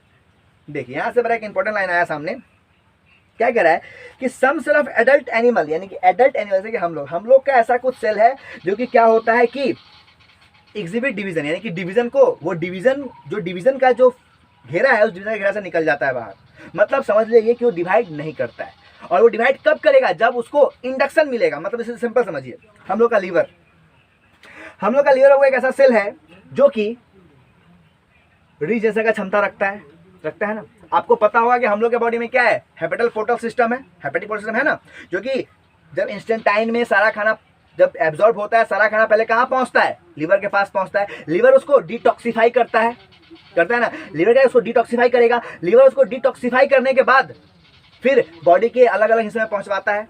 मतलब liver का काम क्या हो गया कि detoxification करवाता है वो। इवन अल्कोहल का भी, जो वाइन होते हैं उनका भी डिटॉक्सिफिकेशन करवाता है। इसके बावजूद बहुत सारा दवा है, जैसे कि एक बुखार का बड़ा कॉमन दवा है पैरासीटामोल, जो हम लोग कार्पोल भी कहते हैं, क्रोसिन भी कहते हैं, ठीक है ना। वो दवाई को जब देखिएगा तो वो दवाई का पर्ची पे देखिएगा, उस पर लिखा रहता है कि अगर इसको अधिक कंज्यूम कीजिएगा तो it may cause hepatic death या फिर हेपेटिक अरेस्ट। उससे क्या होगा, हेपेटोसाइट सेल जो है ना वो खराब हो जाएगा, डैमेज कर जाएगा वो। क्यों? क्योंकि जितने भी लीवर सेल है सबका काम क्या है कि सब डिटॉक्सिफिकेशन में लगा होता है। इवन आपको बता दें हम कि जो भी पेन रिलीफ टैबलेट्स होते हैं, दर्द निरोधक जो गोली होते हैं, पेन रिलीफ टैबलेट जो होते हैं ना, वो सब लीवर पे बहुत ज़्यादा असर डालते हैं। आए बात समझने? तो इन सबसे क्या होता है, इन सबसे लीवर खराब होने का डर रहता है। तो एक्चुअली में क्या होता है कि जब आपका जो भी आपका टॉक्सिक था वो लीवर पे पहुंचा, तो लीवर क्या किया, उस जो टॉक्सिकनेस था उसको डिटॉक्सिफाई किया, मतलब जो जहरीला पदार्थ था उसको सही किया। जब वो जो टॉक्सिक था उसको डिटॉक्सिफिकेशन किया, उस दौरान क्या हुआ, उसका सेल कुछ डेड किया।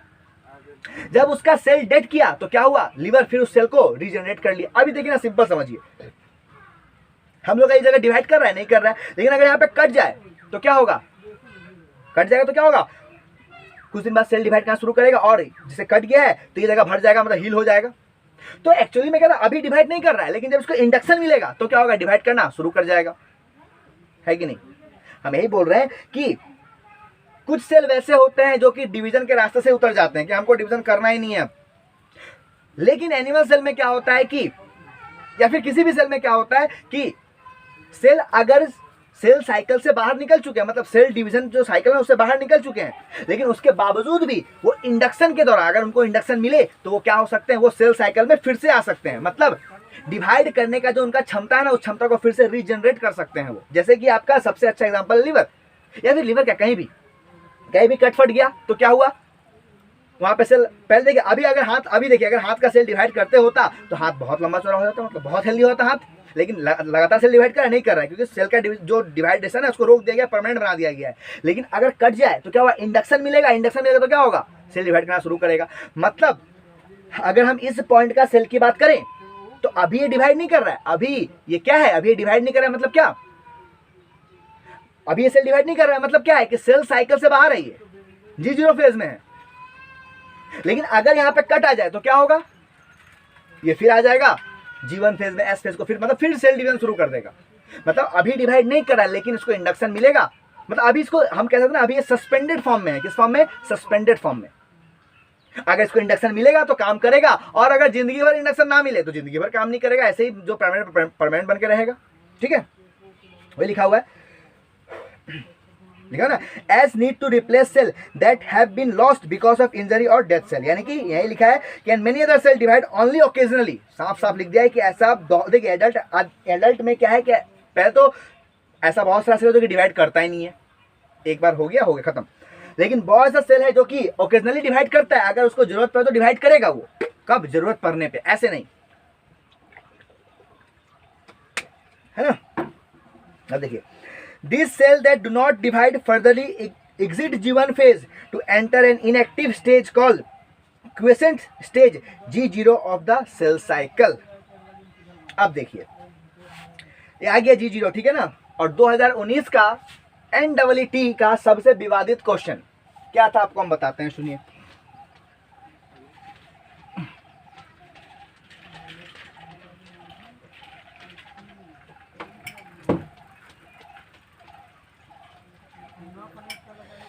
देखिए क्वेश्चन क्या था, क्वेश्चन था कि G0 फेज में क्या होता है ना, G0 फेज में क्या होता है, ये क्वेश्चन था। आपको भी तब से क्या लग रहा है कि सर G0 फेज, मतलब देखिए सिंपल समझिए कि सेल साइकिल में G0 फेज का मतलब क्या समझते हैं। तो G0 फेज का मतलब वो है जब सेल डिवाइड करना बंद कर देता है। G0 फेज का मतलब वो है कि सेल डिवाइड करना बंद कर देता है। तो ऑप्शन में था, ठीक है ना, ऑप्शन में था कि एग्जिस्ट फ्रॉम सेल साइकिल, दूसरा था सस्पेंडेड ऑन सेल साइकिल, मतलब सेल साइकिल से बाहर निकल जाएगा, ये सेल साइकिल में सस्पेंडेड रहेगा। मैक्सिमम बच्चा का आंसर था कि sir exist from cell cycle, मतलब G0 फेज मतलब क्या है कि सेल साइकिल से बाहर निकल गया वो। लेकिन एनटीए जो था, एनटीए मतलब नीट बोला कि नहीं, इसका आंसर हम देंगे सस्पेंडेड ऑन सेल साइकिल। अब सर इसका मतलब क्या हुआ, अब देखिए क्या है, सुनिए क्या बोल रहे हैं। जैसे कि सेल अगर सेल का साइकिल होना है, सेल को डिवाइड करना है तो क्या होगा, G1 फेज होगा, S फेज होगा, G2 फेज होगा, मेयोटिक फेज होगा। मेयोटिक में क्या होगा, प्रोफेज, मेटाफेज, एनाफेज और टीलोफेज, बात खत्म, सेल डिवाइड हो गया।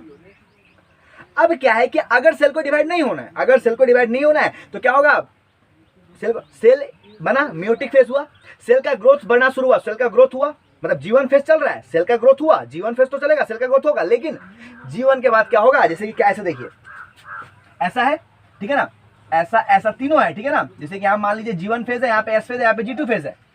तो जब क्या हुआ, सेल ग्रोथ तो करेगा, G1 फेज तो होगा, G1 फेज बिल्कुल होगा, तो सेल तो ग्रोथ करवे करेगा। लेकिन G1 के बाद क्या होगा, सेल साइकिल चल के S फेज में नहीं जाएगा, मतलब ये कहां चला जाएगा, ये चला जाएगा G0 फेज में। अब देखिए, तो जो आंसर बच्चा लोग दिया वो भी गलत नहीं था, क्योंकि सिंपल सी बात है, सेल साइकिल से क्या हुआ, देखिए समझ रहे क्या बोल रहे हैं हम ये बोल रहे हैं कि अगर G1 के बाद सेल को डिवाइड करना है, सुनिए, अगर G1 के बाद सेल को डिवाइड करना है तो सेल जाएगा S फेज में। अगर G1 के बाद सेल को डिवाइड नहीं करना है तो सेल जाएगा G0 फेज में। तो बच्चा लोग को लगा कि G0 फेज है वो क्या है, वो मतलब सेल साइकिल से बाहर निकल गया, तो मतलब एग्जिस्ट फ्रॉम सेल साइकिल से बाहर निकल गया, आंसर ये लगा क्या गया। लेकिन नीट वाला क्या किया कि आंसर दे दिया सस्पेंडेड ऑन सेल साइकिल, मतलब नीट वाला ये बोला कि अगर एक सेल डिवाइड नहीं कर रहा है तो ठीक है, G0 फेज में है वो। लेकिन अगर उसको इंडक्शन मिलेगा तो सेल तो वो मतलब अगर सेल को इंडक्शन मिलेगा तब वो डिवाइड तो कर सकता है ना, तो नीट वाला वही बोला कि नहीं। और एनसीईआरटी भी इसी बात को लिखा है, क्योंकि भाई नीट का तो सिंपल सी रेफरेंस है एनसीईआरटी कहा है साफ कि जब एक सेल डिवाइड नहीं करता है तो वो G0 फेज, वो कहा है एनसीईआरटी क्या कहा है कि जब एक सेल डिवाइड नहीं करता है तब वो सेल साइकिल के G0 फेज में चला जाता है। मतलब साफ नीट वाला कह दिया, साफ एनसीईआरटी कह दिया कि भाई G0 फेज है ना, वो भी सेल साइकिल का फेज है। लेकिन हम यहां मानते हैं कि नहीं, G0 सेल साइकिल का फेज है ही नहीं। अरे G0 मतलब क्या, सेल बाहर निकल गया, साइकिल से सेल बाहर निकल गया, मतलब बाहर निकला सेल साइकिल का हिस्सा है कहाँ वो। लेकिन एनसीईआरटी देखिए क्या लिखा है, this cell that do not divide further, यानी कि वैसे सेल जो फर्दर डिवाइड नहीं करते हैं, ठीक है। एग्जिट जीवन फेज मतलब जीवन से बाहर निकल जाता है, जीवन से क्या होता है, बाहर निकल जाता है, ठीक है। To enter an inactive stage, मतलब निकल के कहा तो इनएक्टिव स्टेज में चला जाता है, मतलब सुस्त प्रजाति का बन जाता है, इनएक्टिव स्टेज में चला जाता है, ठीक है। कॉल्ड क्यूसेंट स्टेज, मतलब G0 of the cell cycle, मतलब एनसीईआरटी मान रहा है कि एनसीईआरटी क्या माना कि G0 भी सेल साइकिल का हिस्सा है। लेकिन बच्चे लोगों को क्या लगा, सब लगभग 90% बच्चा यही आंसर मार के आया था। क्यों? क्योंकि सबको ये लगा भाई G0 फेज मतलब सेल तो उसमें डिवाइड नहीं किया था, मतलब सेल अगर सेल को डिवाइड होता, अगर सेल, सुनिए सबको क्या लगा कि सेल साइकिल में तो भाई 4 ही फेज है ना, G1 फेज है, S फेज है, G2 फेज है, M फेज है। तो G0 फेज में तो सेल, हम ये भी सब बच्चा लोग यही पढ़ा कि भाई G0 में क्या हुआ, तो सेल क्या हुआ, डिवाइड, अब सेल डिवाइड नहीं करेगा, मतलब G1 से बाहर निकल गया ये, तो G1 से बाहर निकल गया, सेल साइकिल से बाहर नहीं निकल गया, G1 से। हाँ, अगर आंसर वही ऑप्शन में रहता कि एग्जिस्ट फ्रॉम G1 फेज, तो आंसर बिल्कुल सही होता, क्योंकि हाँ G1 से बाहर निकलता है ये, लेकिन सेल साइकिल से बाहर नहीं निकलता है। क्योंकि एनसीईआरटी साफ देखिए, ये एनसीईआरटी मान रहा है, लेकिन ऐसा अगर आप अच्छा बुक देखिएगा तो उसमें यही है, एग्जिस्ट फ्रॉम सेल साइकिल, यानी कि जो अदर बुक है, जो अदर पब्लिकेशन का बुक है एनसीईआरटी के अलावा, वो सब यही कहता है, वो सब यही मानता है कि नहीं, सेल साइकिल में क्या होता है, सेल साइकिल में सिर्फ 4 ही फेज है, G1 phase, G1 phase, S phase, G2 phase, M phase. G0 जो है वो सेल साइकिल का फेज नहीं है, यानी कि सेल जब फर्दर डिवाइड करना रोक देता है, सेल अगर डिवाइड नहीं करता है, सेल अगर डिवाइड जो डिवाइड का पथ है, जो फेज उससे अगर बाहर निकलेगा, तो वो सेल साइकिल से ही बाहर निकल जाएगा, वो G0 फेज में चला जाएगा, मतलब सेल साइकिल से बाहर निकल जाएगा। लेकिन एनसीईआरटी साफ साफ लिख दिया कि नहीं, ऑफ द सेल साइकिल, मतलब सेल साइकिल के G0 फेज में चला जाता है। तो मतलब अब सेल साइकिल के G0 फेज में चला जाना मतलब क्या, सस्पेंडेड ऑन सेल साइकिल, मतलब अगर इंडक्शन मिलेगा तो ये काम, देखिए इंडक्शन मतलब क्या होता है, एक जगह खड़ा है सुस्त, ना वो आगे बढ़ रहा है ना पीछे जा रहा है। अगर इंडक्शन मिला तो काम किया, इंडक्शन नहीं मिला काम नहीं करेगा। तो अकॉर्डिंग टू इंडक्शन अगर काम करता है, अगर अकॉर्डिंग टू इंडक्शन अगर सेल डिवाइड करता है, तो उसको हम लोग कहते हैं सस्पेंडेड सेल। अगर according to induction cell divide कर रहा है, अगर देखिए पहले डिवाइड नहीं कर रहा है, कोई मतलब नहीं, जैसे कि हम लोग का कोई अगर पूछे कि आपका बॉडी का, आपका हाथ का सेल कैसा है, तो कहिएगा सस्पेंडेड सेल है। अभी डिवाइड नहीं करेगा, लेकिन इसको यहाँ पे अगर कट आ जाएगा तो क्या होगा, ये डिवाइड करेगा, इसको हिल कर देगा, सेल डिवाइड करेगा, इसको भर देगा, हिल कर देगा। आया बात समझ में? चलिए, तो cell in this stage remain metabolic active but no longer profit. देखिए तो ये एनसीईआरटी लिख दिया कि सेल स्टेज में मेटाबॉलिक एक्टिव, क्योंकि देखिए, क्योंकि ऐसा बात है ना, G1 के बाद ठीक है G0 में गया, लेकिन ऐसा थोड़ी हुआ कि सेल मर गया। अरे सेल तो लिविंग है, तो सेल तो एक्टिव है ही, मेटाबॉलिक सेल एक्टिव है, लेकिन वो डिवाइड नहीं करे। G1 के बाद देखिए हम क्या बोले कि एक सेल जब डिवाइड करेगा तो ग्रोथ करने के लिए वो G1 फेज में तो आएगा करेगा, हर एक सेल के साथ G1 फेज होना है, चाहे वो डिवाइड करे ना करे, G1 फेज तो उसको अटेंड करना ही है, ठीक है। क्या बोले हम कि G1 फेज तो उसको अटेंड करना ही है। तो अगर उसको फर्दर डिवाइड करना है तो जाएगा S फेज में, नहीं करना है तो भाग जाएगा G0 में, ठीक है। तो मतलब अब कोई पूछे कि G0 फेज में क्या होता है, तो बोलिएगा G0 फेज सेल साइकिल में सस्पेंडेड होता है, या फिर एग्जिस्ट G1 फेज से बाहर निकलता है। G1 फेज से एग्जिस्ट करता है बाहर, G1 फेज से तो बाहर निकल रहा है, एग्जिस्ट कर रहा है, लेकिन सेल साइकिल में सस्पेंडेड है। अगर उसको इंडक्शन मिल जाएगा वो काम करेगा, नहीं मिलेगा नहीं करेगा, ठीक है। देखिए G0 फेज में क्या दो काम, तो एग्जिस्ट फ्रॉम G1 फेज, यानी कि G1 फेज से बाहर निकलेगा, सेल साइकिल से नहीं, क्योंकि एनसीईआरटी मान रहा है कि नहीं G0 is in phase of cell cycle, ठीक है, समझ गया। और इसी क्वेश्चन पे बड़ा विवाद हुआ, ठीक है। और फाइनली ऐसा नहीं, फाइनली इसी को आंसर माना गया, क्योंकि एनसीईआरटी में यही था और नीट एनसीईआरटी का रेफरेंस है, ठीक है। चलिए, in animals meiotic cell division is only seen in the diploid somatic cell. आप देखिए एनिमल्स में क्या होता है, तो मियोटिक सेल डिवीजन, यानी कि मियोटिक सेल डिवीजन जो होता है वो हमेशा वो क्या होता है, सब डिप्लॉयड सोमेटिक सेल में देखने को मिलता है। और हम लोग में बस एक ही हैप्लॉयड सेल, एक ही जगह हैप्लॉयड सेल होता है, वो कहाँ, गैमेट्स में, ठीक है। तो गैमेट्स में क्या होता है, मियोटिक सेल, मतलब सिंपल समझिए।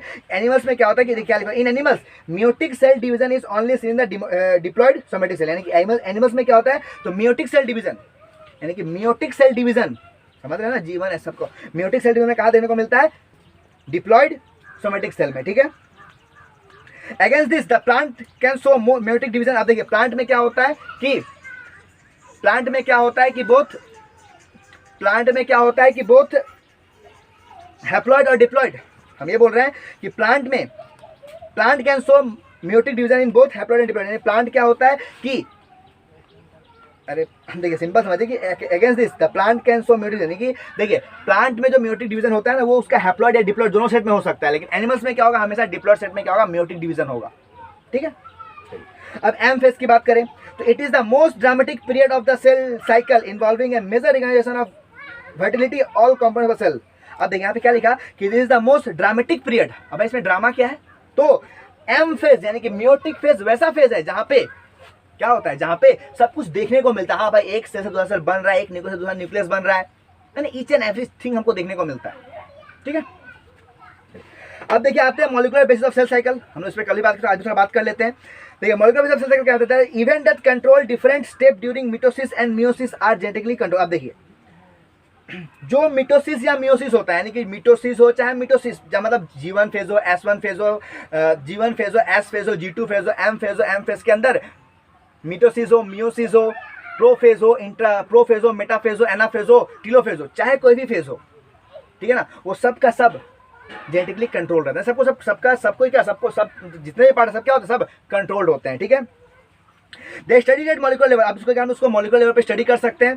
This study were connected on 2 varieties of yeast. अब देखिए इसका स्टडी कहाँ किया गया, तो ईस्ट के 2 वेराइटी पे, यानी कि एक बर्डिंग ईस्ट था जिसका नाम था सार्कोमियस कैरिवेसिस, ठीक है, और फ्यूजिंग ईस्ट मैंने जिसका नाम था सीजियो सार्कोमिला पोम्पे, ठीक है। ये दोनों मतलब ये सिंपल है, ये ईस्ट का दोनों प्रजाति है जिसपे मॉलिक्यूलर बेसिस को पढ़ा गया था, ठीक है। अब देखिए the molecular event that control the cell cycle and ordered and directional, that is each process occur in sequent fashion and it is impossible to reverse the cycle. अब देखिए ये जो मॉलिक्यूलर इवेंट है, जो CD के जो cyclin है, ये क्या करता है, तो ये कहता है कि भैया G1 के बाद ऐसा हो, S के बाद G2, G2 के बाद M। ऐसा नहीं कि S के बाद कहीं मन नहीं है, S तो हो चुका है, हमको मन नहीं डिवाइड करने का, चलो G1 में चलते हैं, G1 में जाने के बाद फिर G0 में चले जाएंगे, तो नहीं, रिवर्स नहीं आ सकते हो।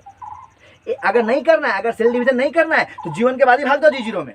अगर सेल डिवीजन नहीं करना है तो G1 के बाद ही भाग जाओ G0 में। अगर करना है तो S में जाओ, क्योंकि अगर S में जाओगे तो फिर तुमको मिटाने नहीं देंगे, मतलब सब वेल डिफाइंड कंट्रोल है और रिवर्स नहीं घूम सकता है, स्ट्रेट ही चलना पड़ेगा इसको, ठीक है। There are 2 key types of regulator molecules that determine a cell progress through the cell cycle, cyclin and cyclin। तो हम लोग कल ही बात किए थे, मतलब 2 ऐसे रेगुलेटर है जो इसको रेगुलेट करते रहते हैं, साइक्लिन और साइक्लिन डिपेंडेंट काइनेस, ठीक है।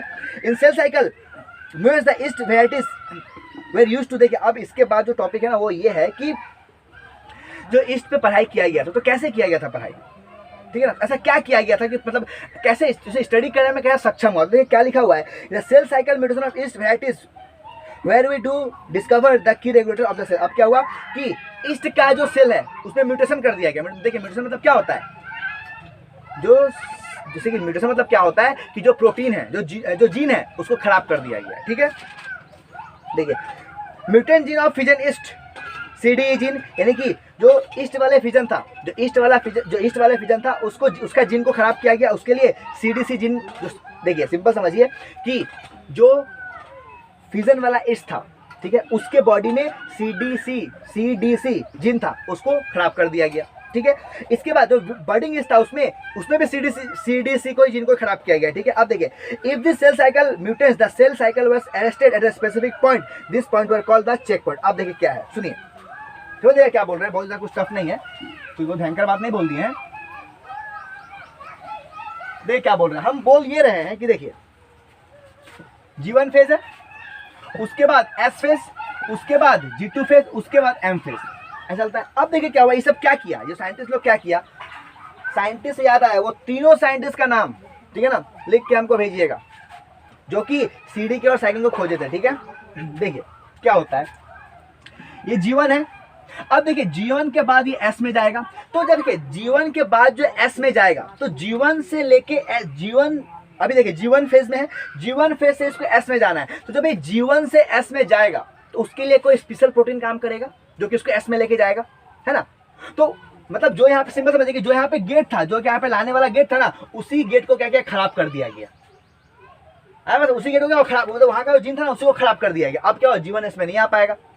और इससे अब फायदा क्या हुआ कि देखिए जीवन से एस में आ रहा है, इसका जो देखिए यहाँ पे लिखा हुआ है कि if this cell cycle mutate the cell cycle are rested in a specific point.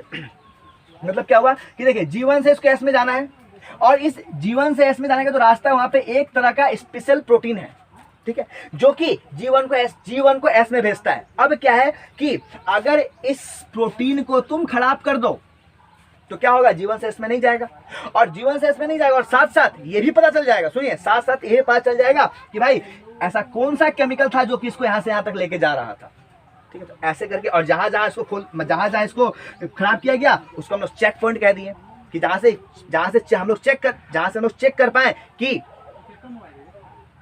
जीवन के बाद एस फेस में कौन सा प्रोटीन लेके जाता है। आया बात समझ में, ठीक है।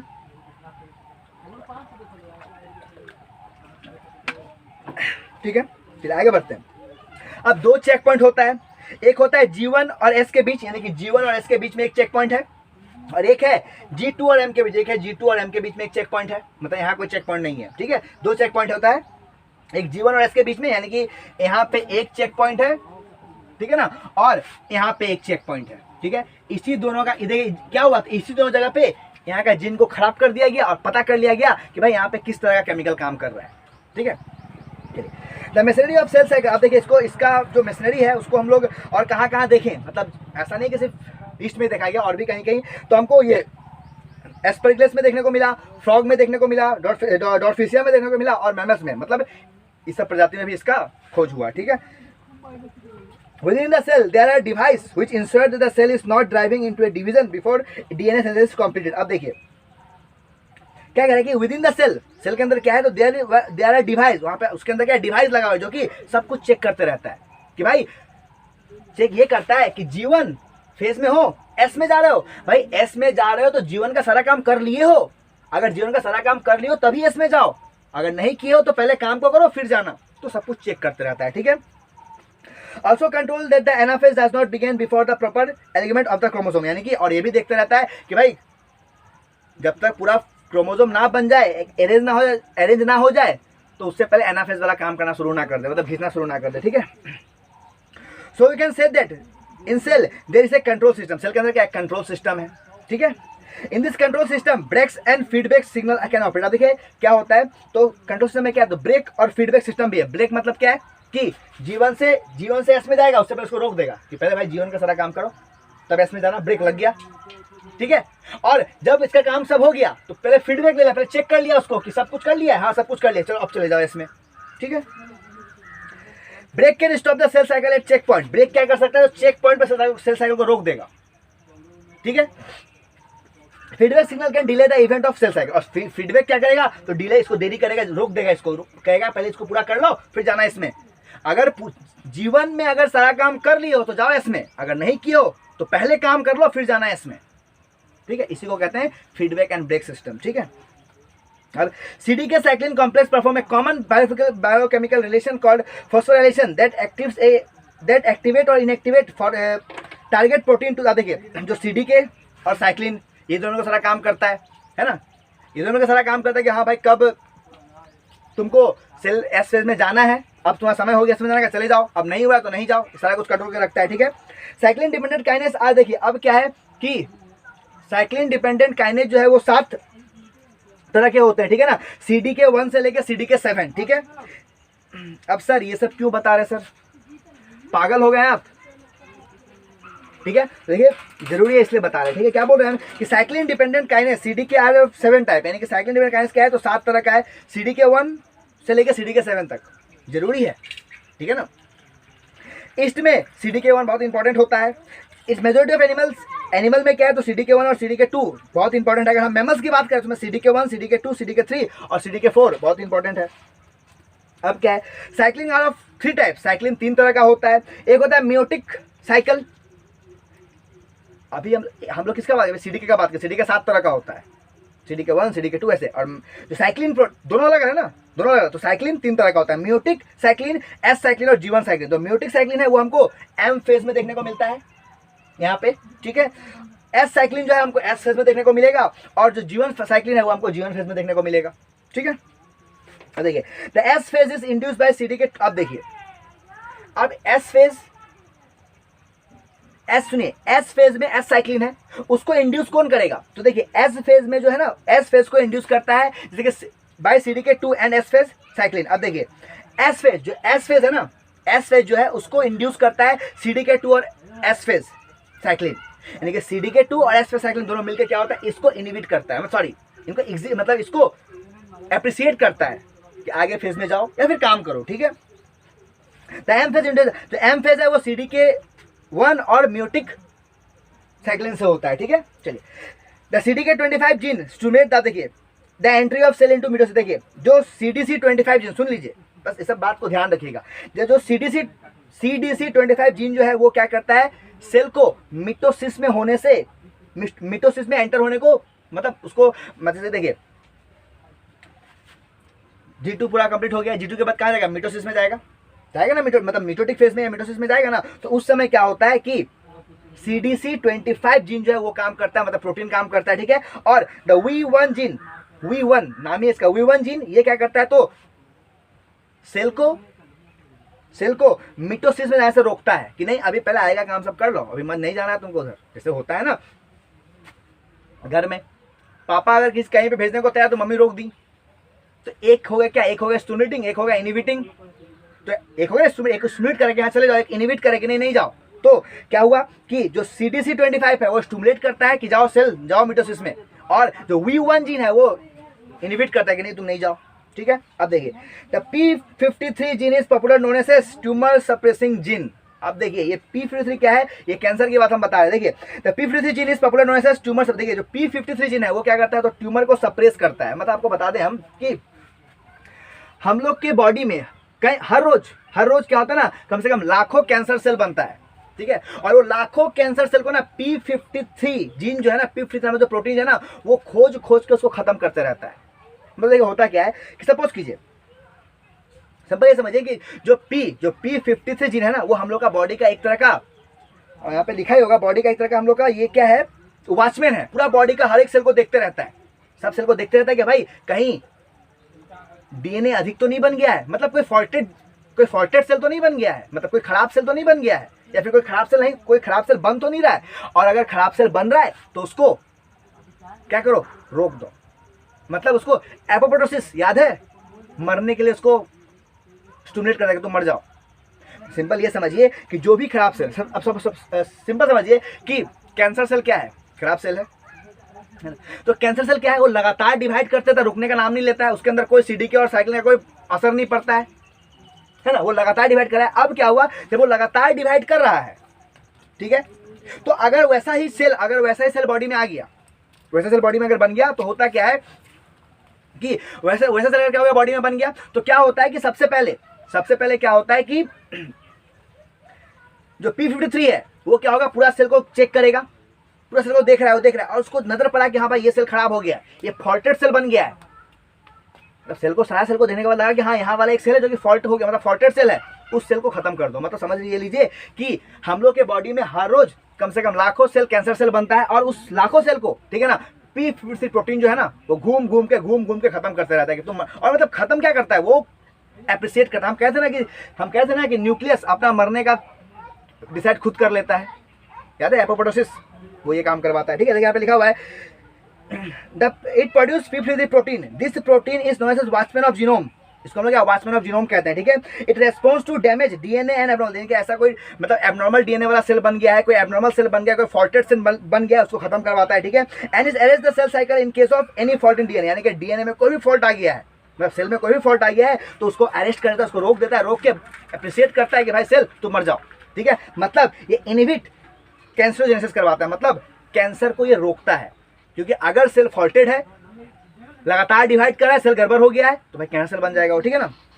देखिए in more than 50% of cancer the P53 gene is muted. अब देखिए क्या होता है कि इंसान, जब साइंटिस्ट सर्च किए तो इंसान में जो कैंसर होता है उसमें से 50% कैंसर ऐसा पाया गया जिसमें P53 जो प्रोटीन था ना वो खराब हो गया था, मतलब क्या हो गया था, म्यूटेड हो गया था, उसमें म्यूटेशन हो गया था, खराब हो गया था। जब P53 क्या हो गया, म्यूटेशन हो गया, जब P53 सेल में म्यूटेशन हो गया तो क्या हो गया, अब वॉचमैन तो रहा नहीं बॉडी का, वॉचमैन रहा बॉडी का नहीं रहा, मतलब अब सेल में क्या हो गया, सेल में अगर एबनॉर्मल डीएनए बन गया, सेल खराब हो गया है तो सेल खराब ही रहेगा, और उस खराब वाला सेल लगातार डिवाइड करके चला गया और पूरा ही खराब बन गया और कैंसर बन गया। ठीक है, अब क्या कैंसर से अनकंट्रोल मिटोसिस, कैंसर क्या है तो अनकंट्रोल, मतलब सिंपल समझिए कि कैंसर क्या है तो बिना ब्रेक वाला गाड़ी है, मतलब कहीं ना कहीं जाकर एक्सीडेंट करवे करेगा, कोई कंट्रोल इसके पास है नहीं, लगातार डिवाइड कर रहा है, ना सीडी का बात, ना सीडी का बात मान रहा है, ना साइकिल का बात मान रहा है, ना ये P53 का बात मान रहा है, किसी का बात नहीं मानता, बस इसको डिवाइड करना लगातार करते रहता है। ठीक है, चलिए अब इंपॉर्टेंट पॉइंट ऑफ जिपमर और एमस्किप कुछ इंपॉर्टेंट पॉइंट को देख लेते हैं। देखिए in S phase there is no centre of RNA, S phase में आरएनए नहीं बनता है। दूसरा बात, the cell undergoes in division when, अब देखिए सेल डिवीजन क्यों, हम लोग आपको बताए हुए कि सेल डिवाइड क्यों करता है, मजबूरी क्या है डिवाइड करने का, तो हम आपको बताए हुए हैं कि साइटोप्लाज्मिक इंडेक्स गड़बड़ हो जाता है, बताए हुए ना कि साइटोप्लाज्मिक इंडेक्स गड़बड़ हो जाता है, मतलब क्या होता है, मतलब ये होता है कि सेल बढ़ गया, न्यूक्लियस छोटा है, न्यूक्लियस अब पूरे सेल पे कंट्रोल नहीं कर पा रहा है, तो पहले न्यूक्लियस दुगो होगा, अब न्यूक्लियस दुगो हो गया तो सेल पे तो कंट्रोल कर पा रहा है, लेकिन सेल के अंदर न्यूट्रिशन अंदर अधिक नहीं आ पा रहा है, तो क्या हुआ, सेल को फर्दर डिवाइड करना पड़ा। ठीक है, in S phase the 2C DNA become 4C, हम बताया अभी आपको। ठीक है, let us research show that due to hydration the chromosome become invisible in interphase. देखिए लेटेस्ट रिसर्च यानी कि आधुनिक रिसर्च के से पता चला हमको कि जो क्रोमोसोम होता है वो क्या होता है, इंटरफेस में हमको दिखाई नहीं देता, क्योंकि उस समय क्या तो क्रोमोसोम के साथ हाइड्रेशन हो जाता है। ठीक है, अब देखिए इसका विस्तार अभी नहीं जानना है हमको, बस इतना याद रखिएगा। ठीक है, ड्यू टू डिहाइड्रेशन, अब जब वही क्रोमोसोम दिखता कब है, सेल साइकिल में विजिबल एम फेज में होता है, क्यों, क्योंकि उस समय सेल का डिहाइड्रेशन हो जाता है, यानी कि वाटर बाहर निकल जाता है। ठीक है, the repair of damage DNA take place in the interface. ठीक है, अब क्या होता है, the repair of damage DNA take place in the interface. अब देखिए डीएनए का मतलब सिंपल लिखा है रिपेयर ऑफ डैमेज डीएनए, कि कोई अगर डीएनए डैमेज हो गया है तो उसका रिपेयर कहाँ होता है, इंटरफेस में होता है। ठीक है, period between two specific cell division is called generation time और टाइम इंटरफेस, हमको ये बात पता है। 3 major event of cell cycle are, 3 event cell cycle सबसे महत्वपूर्ण इवेंट कौन है, तो एक रेप्लिकेशन ऑफ डीएनए का रेप्लिकेशन, दूसरा कैरियोकाइनेसिस मतलब न्यूक्लियस का डिवाइड होना, और साइटोकाइनेसिस मतलब साइटोप्लाज्म का डिवाइड होना। जीवन phase is an absent in, देखिए जीवन फेज क्या होता है, अमीबा में एब्सेंट होता है। ठीक है, समझिए ना, जीवन फेज का अमीबा नहीं होता। अब देखिए सर जीवन फेज अमीबा में क्यों नहीं होता है, क्योंकि अमीबा में जीवन फेज इसलिए नहीं होता है बाबू, क्योंकि उसमें पर्याप्त मात्रा में प्रोटीन पहले से होता है। ठीक है, तो डायरेक्ट वो एस फेज में एंटर करते हैं। ठीक है, ट्यूबुलिन प्रोटीन याद पड़ा कुछ ट्यूबुलिन प्रोटीन से, अगर याद पड़ा तो जल्दी से मुंडी हिलाइए, ऐसे याद पड़ा, ट्यूबुलिन प्रोटीन माइक्रोट्यूब्यूल्स। ठीक है, kinase protein are centred in G2 phase, यानी कि जो ट्यूबुलिन प्रोटीन है, काइनेस प्रोटीन वो सब कहाँ बनता है, वो सब बनता है आपका G2 फेज में। New centriole pairs in form, अब न्यू सेंट्रियोल पेयर, सेंट्रियोल्स का पेयर कहाँ बनता है, बताए थे अभी हम, कहाँ बनता है, एस फेज में। ठीक है, और सेंट्रियोल्स इंटेट सेल डिवीजन। अब देखिए हमको पता है कि सेल, हम लोग के एनिमल सेल में क्या होता है कि सेंट्रियोल्स बहुत ही इंपॉर्टेंट रोल प्ले करता है सेल डिवीजन में। ठीक है, और mature neurons are unable to divide, और मैच्योर न्यूरॉन्स क्या होता है, फर्दर डिवाइड नहीं करते हैं। ठीक है, तो ये खत्म आपका लेक्चर 2। तो आज हम लोग क्या देखे, तो आज हम लोग देखिए सबसे इंपॉर्टेंट क्या देखे हम लोग कि G0 फेज क्या होता है, याद रखिएगा सेल साइकिल का ही रोल, एनसीईआरटी कहता है कि सेल साइकिल का ही फेज है G0 फेज, है ना, वो जीवन फेज से बाहर निकलता है और सस्पेंडेड सेल साइकिल फेज में होता है, सेल साइकिल फेज से बाहर, सेल साइकिल से बाहर नहीं निकलता है वो। ठीक है, मतलब एग्जिट फ्रॉम कहाँ से, जीवन फेज से बाहर निकलता है लेकिन सेल साइकिल में सस्पेंडेड होता है। ठीक है, उसका हम लोग क्या देखें, फिर हम लोग देखें 2C DNA 4C DNA बन जाता है एस फेज में, लेकिन क्रोमोसोम अधिक नहीं होता है, हम लोग ये देखें। ठीक है, फिर हम लोग P53 जीन के बारे में देखें, याद रखिएगा उसको। ठीक है, उसके बाद फिर हम लोग क्या देखें कि G2 फेज में क्या, जीवन फेज में क्या होता है, एस फेज में क्या होता है, और डीएनए फेज में क्या होता है, सॉरी जीवन फेज, एस फेज और G2 फेज। ठीक है, तो आज हम लोग ये तीनों देखें, और मियोटिक फेज को हम लोग, जो मियोटिक फेज को बड़ा एक लाइन में पढ़े आज। ठीक है, तो कल हम लोग इससे मियोटिक फेज से आगे बढ़ेंगे, कल हम लोग देखेंगे कि मिटोसिस क्या होता है और मियोसिस क्या होता है, what is the meaning of mitosis, not mitotic, mitosis and meiosis. ठीक है बाबू, आप लोग पढ़ते रहिए, मेहनत करते रहिए। ठीक है, और आप लोग को मजा आ रहा होगा पढ़ के बाबू, तो मेहनत कीजिए आप लोग भी। ठीक है, तो आज के लिए इतना है बाबू। ठीक है, तो आज के लिए इतना ही, आ गए क्लास में, धन्यवाद।